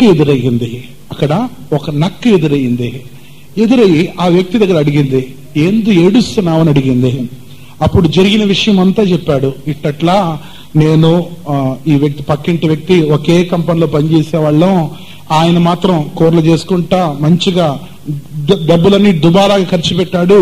నేను తెల్లన్నం మాత్రం వండుకొని ఆ వ్యక్తి పెట్టే ఆ తాలింపు వాసన చూస్తే అన్నం తిని నేను డబ్బులు ఇట్లా మిగిల్చుకొని ఒక గేదె కొనుక్కున్నాను. అయితే ఇప్పుడు ఆ పాలను అడుగుతున్నాడు, నేను ఎందుకు ఇస్తాను అని చెప్పి నక్క దగ్గర చెప్తే ఆ వ్యక్తి కూడా ఏంది నా గురించి నువ్వు నక్కకు లేనిపోయినంతా చెప్తున్నావు అని ఆయన కూడా వచ్చేస్తాడు. వచ్చేసి ఇద్దరు చెప్పారు. అప్పుడు ఆ నక్క ఏం చెప్పింది తెలుసా? ఏంది నాకు చాలా బిజీగా నాకు బిజీ వర్క్లు ఉన్నాయి, నేను బిజీగా ఉన్నాను, ఇప్పుడు వచ్చి మీరు సమస్య చెప్తున్నారే, ఇప్పుడు కుదరదు. రేపు సాయంకాలం 5 గంటలకు నేను చెరువు గట్టు దగ్గర ఉంటాను. మీరిద్దరు ఆ పాలిచ్చే గేదెను కూడా తీసుకొని రేపు సాయంకాలం 5 గంటలకు చెరువు గట్టు దగ్గరకు రండి అని చెప్పేసి ఆ యొక్క నక్క వాళ్ళిద్దరికి సమాధానం చెప్పింది. చెప్పేసి ఈ నక్క బిజీగా వెళ్ళిపోయింది. ఆ ప్రకారంగానే మరుసటి రోజు ఉదయం అయింది, మధ్యాహ్నం అయింది, సాయంకాలం అయింది. ఈ పొదుపుగా ఉన్న వ్యక్తి తన పాలిచ్చే గేదెను పట్టుకున్నాడు. ఆ వ్యక్తి ఆయన కూడా దుబారా ఖర్చు పెట్టి ఆ వ్యక్తి కూడా బయలుదేరి వెళ్తున్నారు. ఎక్కడికి? చెరువు గట్టు దగ్గర ఉన్న నక్క దగ్గరకు వెళ్ళి వచ్చి నిలబడ్డారు. అప్పుడు నక్క అడిగింది, ఏంది ఇప్పుడు చెప్పండి అని అడిగింది. అప్పుడు జరిగిన విషయాలన్నీ చెప్పుకొచ్చారు. అట్లనా? అవును. ఆ వ్యక్తి ఇట్లా అన్నాడా? సరే ఇట్లా అయిందా అని అన్ని అది విన్న తర్వాత అదేం చేసింది తెలుసా? అవును, ఆ వ్యక్తి నువ్వు కూరలు తాలింపు చేసేటప్పుడు ఆ వాసన చూసి అన్నం తిన్నాడు, వాస్తవమే. ఇప్పుడు అతని యొక్క గేదె యొక్క పాలను అడుగుతున్నావు, అది ఎట్లా చేస్తామో నేను నిర్ణయానికి వస్తాను, నేను చెప్పినట్టు చేయండి అని చెప్పి అదేం చేసింది తెలుసా? ఆ నక్క చాలా జ్ఞానంగా ఇదిగో ఈ నీళ్లు చూడు, ఈ చెరువులో ఉన్న నీళ్లు చూడు, ఆ చెరువు లోపల ఒక గేదె కనబడతా ఉంది. ఈ గేదెను దుబారా ఖర్చు పెట్టావు కదా, నువ్వు పట్టుకొని పో. తన సొంత గేదెను ఆయన తీసుకెళ్తాడు. ఇదే పరిష్కారం, పోయిరండి అని చెప్పింది. అప్పుడు ఆ వ్యక్తికి బల్బు వెలిగింది. ఓరే నాయనా, నా కూర ఇయలేదు కదా, వాసన చూసి అతను తిన్నాడు, కరెక్టే. అతను పొదుపు చేసుకున్నాడు, గేదె కొనుక్కున్నాడు. నేను ఆ గేదె పాలు నేను అడిగినాను, కానీ ఇప్పుడు ఆ గేదె ఆయనదే అయిపోయింది. ఈ నీళ్ళలో కనిపించేటువంటి ఈ నీడ గేదె నాదా చెప్పేసి ఆ వ్యక్తి తన ఇంటికి నేరుగా వచ్చేసాడు. ప్రియమైన వారలారా, ఇది కథగా ఉండవచ్చు, కానీ చూడండి, ఆ నక్క ఆ 6 జ్ఞానం కలిగినటువంటి మనిషికి 5 జ్ఞానం కలిగిన నక్క చాలా తెలివిగా, చాలా మంచిగా అర్థమయ్యేటట్లు అది వాళ్లకు సమాధానాన్ని పరిచింది. పెద్ద మనుషులు సమాధాన పరచలేకపోయారు, కానీ ఈ నక్క వాళ్లకు అర్థమయ్యేటట్లు విషయాన్ని ఎత్తి చూపించింది. ప్రియమైన వారలారా, నేను ఎందుకు చెప్తున్నానంటే 6 జ్ఞానాలు కలిగినటువంటి మనిషి 5 జ్ఞానాలు కలిగినటువంటి జంతువుల దగ్గర నేర్చుకోవలసిన పాఠాలు ఇవి. ప్రియమైన వారలారా, ఇక తరువాత విషయానికి వెళ్తున్నాను. 6వది గమనించినట్టయితే బైబిల్ గ్రంథంలో మనం 6వ జంతువుని గురించి బైబిల్లో ఇలా చెప్పబడుతా ఉంది. 6వది ఏంటని చెప్పి బైబిల్లో ఉందంటే 103వ కీర్తన 5వ వచనం ప్రకారంగా పక్షిరాజును గురించి చెప్పబడుతుంది. 103వ కీర్తనకు మన యొక్క బైబిల్ గ్రంథాన్ని తెరచి 5వ వచనాన్ని ఒకసారి చూద్దాం. కీర్తనలు 103వ కీర్తన 5వ వచనాన్ని చదువుతున్నాను ఒకసారి. 5వ వచనం, పక్షిరాజు యవ్వనం వలె నీ యవ్వనం కొత్తదగినట్లు మేలుతో నీ హృదయమును తృప్తిపరచుచున్నాడు. హల్లెలూయా, హల్లెలూయా. పక్షిరాజు యవ్వనం వలె నీ యవ్వనం కొత్తదగినట్లు మేలుతో నీ హృదయాన్ని తృప్తిపరుస్తున్నాడు. అవును ప్రియులారా, పక్షిరాజులో నేర్చుకోవలసిన పాఠాలు ఉన్నాయి. ఏంటో తెలుసా? పక్షిరాజు తన జీవితంలో తన యొక్క వృద్ధాప్యంలో కూడా బలము కలిగి అది జీవిస్తూ ఉంటుంది. అసలు సహజంగా ఈ లోకంలో ఉన్నటువంటి శాస్త్రవేత్తలు కనుగొని చెప్పే సంగతి ఏంటో తెలుసా? శాస్త్రవేత్తలే చెప్పేటువంటి విషయం ఏంటో తెలుసా? పక్షిరాజు చాలా దీర్ఘకాలం జీవిస్తాదంట. అసలు వాళ్ళు చెప్తున్నారు, పక్షిరాజు తన యొక్క జీవితంలో వృద్ధాప్యానికి వచ్చినప్పుడు తన ఈకలన్నీ ఊడిపోతాయంట, తన యొక్క ఈకలన్నీ ఊడిపోతుందంట. ఊడిపోయిన తర్వాత మరలా క్రొత్త ఈకలు వస్తాయంట, దానికి క్రొత్త ఈకలు వస్తాయంట. అసలు అది తన జీవితం గురించి ఎప్పుడు తన జీవితాన్ని గురించి అది చింతే నొందదు. అసలు పక్షిరాజులో 7 మంచి గుణాలు ఉన్నాయి. ఆ 7 గుణాల్లో ఒక గుణాన్ని మాత్రం ఈ సమయంలో నేను చెప్పడానికి ఇష్టపడతాను.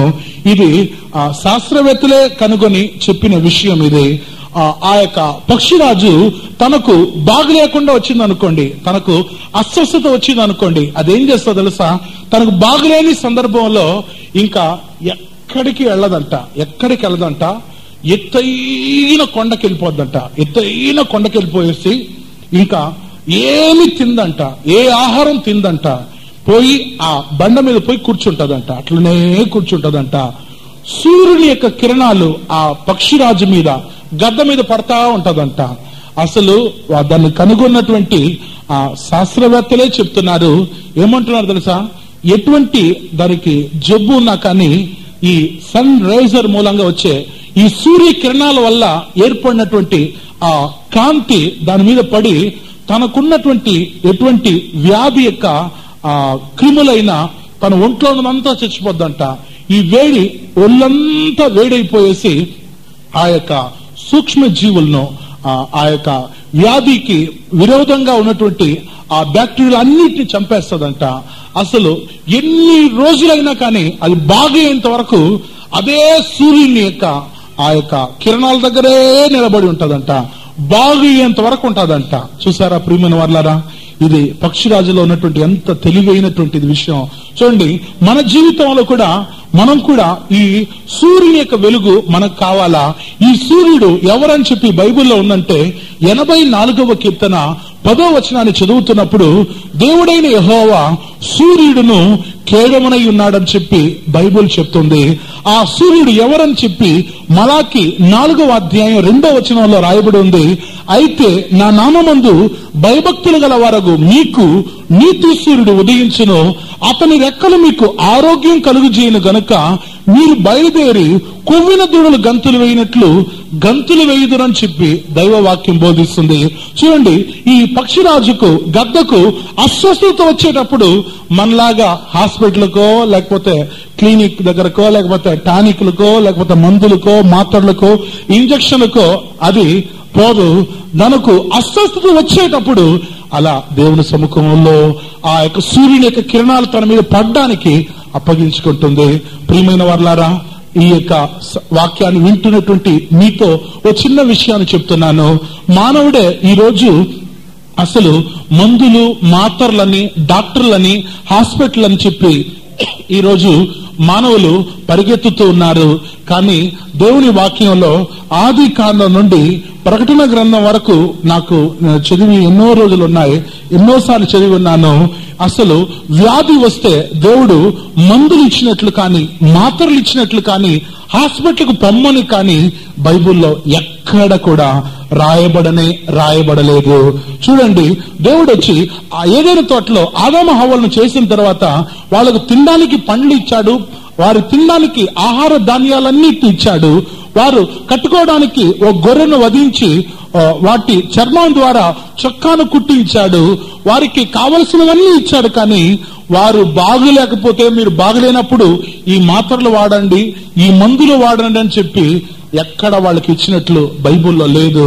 ప్రియమైన వాళ్ళారా, భూమి మీద చూడండి జంతువులు ఉన్నాయి, వాటికి అరణ్యంలో ఎన్నో జంతువులు ఉన్నాయి, అడవిలో ఎన్నో జంతువులు ఉన్నాయి. వాటికి బాగలేకపోతే మనలాగా మాత్రలు మందులు వేసుకోవు. అవి దైవీకమైన రీతుల్లో దేవుని దగ్గర నుండి వచ్చేటువంటి స్వస్థత కొరకు అలా వేచి ఉంటుంది. పక్షిరాజు కూడా ఇదే విధంగా అట్లనే ఆ సూర్యుని యొక్క ఆ యొక్క రేజర్లోనే, ఆ సూర్యుని యొక్క కిరణాల్లోనే అట్లా ఉంటుంది. ఆఖరికి దాన్ని ప్రయోగించినటువంటి వాళ్ళే చెప్తున్నారు, ఆ సూర్యుని కిరణాలు పడి పడి పడి తనలో ఉన్నటువంటి ఆ వ్యాధి యొక్క ఆ క్రిములన్నిటినీ చచ్చిపోయి ఇంకా తన శరీరానికి పూర్తి ఆరోగ్యం వచ్చి హెల్తీగా, మంచి ఆరోగ్యంగా అది మారిపోద్దంట.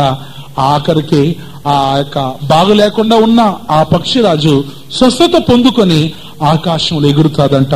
అందువల్ల బైబిల్లో కూడా యెహోవా కొరకు ఎదురు చూచువారు నూతన బలము పొందుదురు అని చెప్పి, దాని వలనే దీన్ని ఆధారం చేసుకునే బైబిల్లో పరిశుద్ధాత్మ దేవుడు లిఖించి ఉన్నాడు. దీన్ని గురించి 40వ అధ్యాయం యెషయా గ్రంథం ఇలా ఉంది. 31వ వచనాన్ని చదువుతున్నాను. యెషయా గ్రంథం 40వ అధ్యాయం 31వ వచనం. యెహోవా కొరకు ఎదురు చూచువారు నూతన బలము పొందుదురు, వారు పక్షిరాజు వలె రెక్కలు చాపి పైకి ఎగురుదురు. హల్లెలూయా. చూడండి ఎట్లా సూర్యుని కిరణాల్లో ఉండి తనకు ఆరోగ్యం పొందుకొని ఈ పక్షిరాజు ఉన్నతంలో ఎగురుతుందో ఆ ప్రకారంగానే మనము ఉండాలని చెప్పి పరిశుద్ధాత్ముడు కోరుచున్నాడు. ఇది పక్షిరాజులో ఉన్నటువంటి విశేషమైనటువంటి అనుభవము. అంటే మన జీవితంలో మనకి ఏది వచ్చినా మనం దేవుని మీద ఆధారపడేటువంటి అనుభూతినే ఈ యొక్క పక్షిరాజు మనకు నేర్పిస్తుంది. ఇది 6వ కార్యం. ఫైనల్లీ 7వ కార్యాన్ని చెప్పి ముగిస్తున్నాను. ఫైనల్లీ 7వది మనం సింహాన్ని చూడవచ్చు. సింహం దగ్గర నేర్చుకోవాల్సినటువంటి విషయాలు బైబిల్లో సామెతల గ్రంథం 28వ అధ్యాయం 1వ వచనాన్ని చదువుతున్నప్పుడు, ఎవడునో తరుముకుండా దుష్టుడు పారిపోవును, నీతిమంతుడు సింహం వలె ధైర్యంగా ఉండును. హల్లెలూయా, హల్లెలూయా. చూడండి, సింహం ధైర్యంగా ఉండేటువంటి ఒక జంతువై ఉంది. చూడండి, సింహంలో కూడా గమనించినట్టయితే మంచి 4 గుణాలు ఉన్నాయి. వాటిలో మనం చూసినట్టయితే సింహం తన జీవితంలో తన యొక్క బ్రతుకు గురించి ఎప్పుడు దిగులు పడదు, తన జీవితాన్ని గురించి ఎప్పుడు బాధపడదు. ఒకవేళ దానికి ఎన్ని రోజులు మేత దొరకపోయినా, ఆహారం దొరకపోయినా గుహలోనే అట్లనే ఉంటుంది. దానికి ఎక్కువ ఆకలి అయిపోయింది అనుకోండి, ఇంకా అప్పుడు వేటాడడానికి బయలుదేరుతుంది. చూడండి, ఇంకా అసలు దాని గురించి కూడా చెప్తున్నారు వాళ్ళు చెప్పే విషయం ఏంటంటే, ఈ జూలో ఉన్నటువంటి అధికారులు ఇంకా దాన్ని కాపలా కాసేటువంటి వాళ్ళు కూడా చెప్పే విషయం, ఆ యొక్క సింహం తన జీవితంలో అది మంచి కుర్రప్రాయంలో ఉన్నప్పుడు, యవ్వనంలో ఉన్నప్పుడు ఎంత సంతోషంగా ఎంత అలర్ట్ గా ఉంటుందో అదే విధంగా తన వృద్ధాప్యంలో కూడా ఉంటుందంట. అసలు అది అనుకుని ఉంటుంది, నేను యవ్వనంలో ఉన్నప్పుడు అడవంతా గాలించుకునే వ్యక్తిని, అసలు ఆకలి అని నాకు వచ్చేటప్పుడు, నేను గండ్రించేటప్పుడు, గర్జన చేసేటప్పుడు అసలు జంతువులన్నీ భయపడిపోయేది. అసలు నేను ఇంకా వేటాడి మాంసం తెచ్చుకొని తింటూ ఉన్నదాన్ని, అసలు ఇప్పుడు వృద్ధాప్యంలో ఉన్నానే అని చెప్పి తన వృద్ధాప్యాన్ని గురించి జిగులు పడదంట. అలా మన యొక్క జీవితంలో, వ్యాపారంలో పెద్ద మొత్తం నష్టం వచ్చినా మనం భయపడకూడదు. మన జీవితంలో తీరని వ్యాధి వచ్చిందా మనం భయపడకూడదు. లక్షల రూపాయల అప్పులుందా భయపడకూడదు. ధైర్యంగా ఉండాలా. ధైర్యం అనేది ఉంటే మన జీవితంలో మనం ఆ స్థాయిని వదిలి పై స్థాయికి రావడానికి వీలవుతుంది. హెబ్రీయులకు రాసిన పత్రికలో బైబిల్ చెప్తుంది, అక్కడ ఏమని రాయబడి ఉందంటే, మీ ధైర్యాన్ని మీరు విడిచిపెట్టకుడి, దానికి ప్రతిఫలము గొప్ప బహుమానం కలదని చెప్పి హెబ్రీ 10వ అధ్యాయం 35వ వచనంలో ఉంది. హెబ్రీ 10వ అధ్యాయం 35వ వచనం, ప్రతిఫలముగా గొప్ప బహుమానం కలుగును. అవును ప్రియులారా, మన యొక్క జీవితంలో సింహం దగ్గర నుండి నేర్చుకోవాల్సిన విషయం ఏంటంటే, మన యొక్క జీవితంలో సింహం ధైర్యంగా ఉంటుంది. అసలు ఆ యొక్క సింహం అనేది అడవికే రాజు, కానీ అది తన గురించి ఎప్పుడు కూడా దిగులు ఉండదు. తన జీవితంలో అయ్యో నేను ముసలివాడు అయిపోయానే, అయ్యో నేను ముసలిదాన్ అయిపోయానని చెప్పి నువ్వు నన్ను ఏ కొడుకు చుట్టలేదు, ఏ కూతురు చుట్టలేదు, నాకు జీవనోపాధి ఎట్లా అని చెప్పి నువ్వు బాధపడుతున్నావు. అట్లా సింహం ఎప్పుడు కూడా దిగులు పడదు, అది ఎప్పుడు ధైర్యంగానే ఉంటుంది.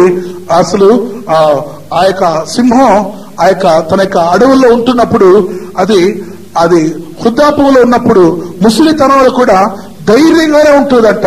అది అనుకుంటాదంట, కూర్చొనేసి నేను మంచి కుర్ర ప్రాయంలో ఉన్నప్పుడు, మంచి యవ్వనంలో ఉన్నప్పుడు ఈ అడవి అంతా గాలిస్తా ఉన్నాను, నేను బొబ్బరిస్తా ఉంటే, నేను గర్జిస్తా ఉంటే అసలు తక్కిన జంతువులన్నిటికీ గుండెలు ఆగిపోయేది. అసలు నేను మంచి యవ్వనంలో ఉన్నప్పుడు బాగా వేటాడేసి ఎంత దూరంలో ఉన్నా కానీ అవ్వాలీలుగా పట్టుకొచ్చేసి తినేదాన్ని. ఇంకా అప్పట్లో నాకు అంత బలం ఉండేది, ఇప్పుడు కూడా నాకు అట్లాంటి బలము ధైర్యం ఉంటుందని చెప్పేసి ఈ సింహం ధైర్యంగా ఉంటుంది. తన వృద్ధాపాన్ని చూసి బాధపడదు. తన యొక్క యవ్వనంలో ఎటువంటి అనుభూతి ఉండిందో అటువంటి అనుభూతిలోనే ఉంటుందని చెప్పి చెప్తున్నారు. అవును ప్రియులారా, మన జీవితంలో కూడా ధైర్యంగా ఉండాలా. బైబిల్ చెప్తుంది, ఆ యొక్క ఎవడను తరుముకుండానే దుష్టుడు పారిపోతాడు, నీతిమంతుడు సింహంలాగా ధైర్యంగా ఉంటాడు. సింహంలో నుండి నేర్చుకోవాల్సింది ధైర్యం అని చెప్పి అర్థమవుతుంది. ఎందుకు వివేకులై ఉండమని చెప్పి ప్రభు చెప్తున్నారంటే, పాము తన జీవితంలో చాలా వివేకంగా ఉంటుంది. చూడండి, మీకు తెలుసు వివేకానికి వ్యతిరేక పదం అవివేకం అని చెప్పి. చూడండి, వివేకంగా ఈ పాము ఉంటుంది, కానీ మానవులైతే అవివేకంగా ఉంటారు. మానవుల యొక్క జీవితంలో ఎక్కువ అవివేకం ఉంటుంది, కానీ ఈ పాములో వివేకం ఉంటుంది. పాముల యొక్క చెవులు చాలా సున్నితమైన చిన్న శబ్దాన్నైనా చాలా తేటగా వింటుందని చెప్పి పాములు పట్టే వాళ్ళు చెప్తున్నారు. పాములు చాలా తేటగా చిన్న చప్పుడు చేస్తే చాలు బాగా వింటదంట. తర్వాత వాళ్ళు చెప్తున్నారు, ఆ పాములు కళ్ళు చాలా దూరం వరకు పగల్లో బాగా కనబడుతుందని చెప్తున్నారు. చూడండి, దానికి బాగా తేటగా దృష్టి కనబడుతుందంట. చూడండి, అందుకే యేసు ప్రభు పాముల వలె వివేకులై ఉండండి అని చెప్పి ప్రభు చెప్తున్నారు. కానీ ఈరోజు మానవులు ఎలా ఉన్నారు తెలుసా? చాలా వివేకంగా ఉంటున్నారా లేకపోతే అవివేకంగా ఉంటున్నారా? మీరు ఈ కథ వింటే మీకు తెలుస్తుంది. ఒకానొక స్థలానికి దొంగతనం చేయడానికి ఇద్దరు మనుషులు దొంగతనం చేయడానికి వెళ్లారు. దొంగతనం చేయడానికి ఇద్దరు మనుషులు వెళ్లారు. వాళ్ళు ముందే చీకటి పడ్డానికి ముందు వాళ్ళు సాయంకాల సమయంలో ఎక్కడికి వెళ్ళి ఏ ఇంట్లో వెళ్ళి దోచుకుంటామో అని చెప్పి వాళ్ళు ముందుగా ప్లాన్ వేస్తున్నారు.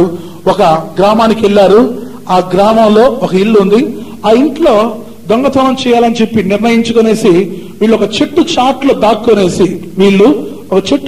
దాక్కునేసి ఈ రోజు ఈ రాత్రి పడేటప్పుడు ఈ ఇంట్లోనికి వెళ్లి చొరబడి మంచి మంచి వస్తువులన్నీ, బంగారు నగలన్నీ దోచుకోవాలని చెప్పి వీళ్ళు పొంచి ఉన్నారు. ఇట్లున్నప్పుడు పాపం మీకు తెలియదు ఏముంది, గ్రామ వాతావరణం అనేది పాప అందరు పనులకు వెళ్ళిపోయేసి పని ముగించుకొని వచ్చిన వెంటనే ఏదో కొంచెం వేడిగా వంట చేసుకునేసి భోజనం చేసుకునేసి గుడుగుప్పుగా బాగా దుప్పటి కప్పుకొనేసి రగ్గు కప్పుకొని కమ్మగా నిద్రపోతుంటారు. అదేవిధంగా చీకటి పడింది, అందరూ దీపాలు పెట్టారు. దీపం పెట్టిన తర్వాత ఏదో పనికి పోయి వచ్చిన వాళ్ళు నీళ్లు స్నానాలు చేసేసి వేడివేడిగా భోజనం చేసుకునేసి అందరూ పడకకి వెళ్ళిపోయారు. ఇట్లున్నప్పుడు దొంగలు చూశారు, ఆ యొక్క గ్రామంలోని దీపాలన్నీ ఆరిపోతున్నాయి, కానీ ఎక్కడో కొన్ని దీపాలు మాత్రం ఏదో 2-3 ఇళ్లలో ఉన్నాయి. కానీ ఈ ఇంట్లో దోచుకోవాలనుకునేటువంటి ఇంట్లో ఒక చిన్న గుడ్డి దీపం, ఒకటి చిన్న దీపం వెలుగుతా ఉంది. ఈ వెలుతురును చూసి ఇంట్లో లోపలికి వెళ్తామని చెప్పేసి రాత్రి అయిన సమయంలో ఈ దొంగలు ఇద్దరు కూడా లోపలికి వెళ్ళారు. లోపలికి వెళ్ళేసి ఎక్కడ నగలు ఉన్నాయి, ఎక్కడ ఆభరణాలు ఉన్నాయి, ఎక్కడ డబ్బులు ఉన్నాయో, ఆ సంచి మూటలు ఎక్కడ ఉన్నాయో వాళ్ళు వెతుకుతా ఉన్నారు. ఇంట్లో మంచి వస్తువులు ఏదో వెతుకుతున్నారు. ఇట్లా వెతుకుతున్నప్పుడు వాళ్ళు గాలిస్తున్న సమయంలో ఆ ఇంట్లో ఒక పెద్ద ముసలామె నిద్రపోతా ఉంది. నిద్రపోతున్న ముసలామె వెంటనే చూసింది చిన్న దీపం, కానీ మనిషి అటు ఇటు తిరుగులాడేది కనబడతా ఉంది. వెంటనే ఈ ముసలామె ఓ దొంగలు పడ్డారో అని చెప్పి వెర్రి కాకేస్తుంది. అయ్యో దొంగలు పడ్డారో అని చెప్పి అరిసింది. ఇంకా ఆ యొక్క దొంగలకు భయం వచ్చేసింది. ఇప్పుడు మేల్కొనింది, ఏం చేయాలా, బయటికి వెళ్తే ఎట్లా? ఇంకా అరుపు విని చాలా మంది పరిగెత్తుకుని వచ్చి కర్రలు తీసుకొచ్చి కొడతారు కదా, ఏం చేయాలని చెప్పేసి ఈ దొంగలు ఇద్దరు ఏం చేశారంటే, ఒక దొంగ ఆ ముసలి పైకి లేసే ముందు ఆ మంచం కింద పోయి దూరుకున్నాడు. ఆ మంచం కింద పోయి దూరాడు. ఇంకొక దొంగ ఏం చేశాడు తెలుసా, ఈ ముసలిదాన్ని చూస్తాది, ఇద్దరు పోతే ఇంకా అయిపోయినట్టు అని చెప్పేసి ఈ దొంగ అటకపై భాగానికి ఎక్కాడు. అటకపైకి ఎక్కి చూస్తున్నాడు. ఈమె మరలా అరుస్తా ఉంది. అప్పుడు మీకు తెలియదు ఏముంది, గ్రామం అంటే ఒక్క మాట చెప్తే చాలు పరుగున వస్తారు. ఆ రాత్రి కూడా ఆ చుట్టుపక్కల ఉన్న వాళ్ళందరూ పరిగెత్తుకొనేసి కర్రలు, ఇంకా ఆయుధాలు, కత్తులు అవన్నీ తీసుకొని పరిగెత్తుకొచ్చారు. ఎక్కడ ఏమి రాత్రి, అయ్యా దొంగలు పడ్డారని చెప్పి మరలా భయంతో వణుకుతా చెప్తా ఉంది. ఇట్లున్నప్పుడు ఎక్కడికి వచ్చారు, ఏం తీసుకున్నారని అడుగుతున్నారు. అయ్యా నేను పడుకున్నప్పుడు వచ్చారయ్యా, నేను చూశానంటా ఉంది. ఎక్కడ వచ్చారు, ఏం తీసుకున్నారు చెప్పు అంటున్నారు వాళ్ళు. వచ్చారు ఇంటికి, ఇదేదో కలబెడతా ఉన్నప్పుడు నేను లేస్తానంటా ఉంది. ఆఖరికి వాళ్ళు చుట్టూ చూస్తున్నారు. చుట్టూ చూస్తా ఉంటే ఇంటి బయట చూస్తున్నారు, లోపల చూస్తున్నారు, అక్కడిక్కడ చూస్తున్నారు, కానీ ఈ దొంగలు కనబడటం లేదు. వీళ్ళకు కోపం వస్తుంది ముసిల్ది. అసలు నువ్వు నిద్రపోవు, నిద్రపోయే మమ్మును కూడా వదలవు, అసలు ఈ ముసలోళ్ళకి ఇదే పని అని చెప్పి ఒక ఆయన చెప్తున్నాడు. ఈ ముసలోళ్ళు ఉంటే సస్తేమే, వీళ్ళ వల్ల అసలు పనికి పోయి ఒళ్ళొంగి పని చేసి కష్టపడేసి వచ్చి ఏదో తినేసి ఒక ముద్ద కమ్మగా నిద్రపోతా ఉంటే నిద్రపోవడానికి వదలటం లేదని చెప్పేసి ఇంకా ఆమెను చెప్తా ఉన్నారు. అయ్యా నేను నిజం చెప్తున్నానయ్యా, నా మాట వింటం లేదా అంటున్నారు. ఈమె చెప్తా ఉంది, అసలు ఏం లేదు, ఎక్కడ నిజం చెప్తున్నావు, వచ్చారంటున్నావు, ఎక్కడ చూస్తా ఉంటే ఎక్కడ కనబట్టలేదు, ఊరికనే భ్రమపడ్డావేమో నువ్వు, అసలు ఏదో నీకు అట్లా ఊహగా ఊహించావేమో, కళ్ళ ఉలికి పడ్డావేమో అంటా ఉన్నారు. లేదయ్యా నిజంగా చూశానయ్యా, మా ఇంటికి వచ్చారయ్యా, ఎన్ని కలబెట్టారు చూడయ్యా, ఎన్ని కలబెట్టారని చెప్తా ఉంది. ఎక్కడ ముసలి అని చెప్తున్నారు వాళ్ళు. ఈమె వచ్చారంటా ఉంది, వాళ్ళు రాలేదని వాళ్ళు అంటున్నారు. అప్పుడు ఆమె చెప్పింది, అయ్యా ఏమో నేను చెప్తా ఉంటే మీరు నమ్మట్లేదు, అంతా ఆ పైన వానికే తెలియాలా అంటా ఉంది. అంతా ఆ పైన వానికే తెలియాలా అంటా ఉంది. పాపం ఈమె చెప్పింది ఆ పైన దేవునికే తెలియాలని ఈమె చెప్పింది. పైన దేవుడు దొంగ. ఓ ముసలిది, పైన నేను మాత్రం నీకు కనబడుతున్నానా? మంచం కింద ఉన్న ఆయన నీ చుట్టమా? ఆయన చెప్పట్లేదే, నువ్వు నన్నే చెప్తున్నా వేలు పెట్టి, కింద ఉన్నది నీ చుట్టమా అని అడుగుతున్నాడు. వీళ్ళందరూ చూశారు. ఓరే నాయన దిగిరా చిన్నగా దించి కింద అక్కడ ఉన్నాడు, మంచం కింద బయటికి రా, మంచం కింద ఉన్నాడు, బయటికి రా. అతన్ని బయటికి తీసి ఏం చేస్తుంటారు మీకు తెలుసు, నేను చెప్పాల్సిన అవసరం లేదు. ప్రియమైన వాళ్ళారా, వేసి 4 బాదినారు, 4 బాది కట్టేశారు. చూడండి ఎందుకు ఈ కథ చెప్పారంటే, మన యొక్క జీవితంలో ఎంత అవివేకంగా ఉన్నామని దానికి నేను కోట్ చేస్తున్నాను. చూడండి, ఆమె ఏదో అంతా పైన వానికే తెలుసు అని చెప్పినప్పుడు ఏదో దేవుని గురించి చెప్పుకొని పోనీలే అని చెప్పి ఆయన నోరు మోసుకుని ఉండింది అలా. కానీ ఆయన అట్లా లేకుండా ఇంకా నేను దొరికిపోయినానని చెప్పేసి ఆయనలో ఉన్న అవివేకం మూలంగా కింద ఉన్న ఆయన నీ చుట్టమా అని అడిగాడు. వెంటనే శబ్దం వచ్చిన వెంటనే కింద ఉన్న వాళ్ళకి వేసి బాధారు. చూడండి, మనలో కూడా ఇటువంటి అవివేకం ఉంటుంది. ప్రియమైన వాళ్ళారా, దేవుని బిడ్డలారా, మన యొక్క జీవితంలో మనం మన యొక్క బ్రతుకుల్లో పాముల వలె మనం వివేకులుగా ఉండాలా. అంత మాత్రం కాదు, యేసుప్రభు చెప్పేటప్పుడు పావురం లాగా నిష్కపటులై ఉండాలని చెప్పి యేసుప్రభు చెప్తున్నాడు.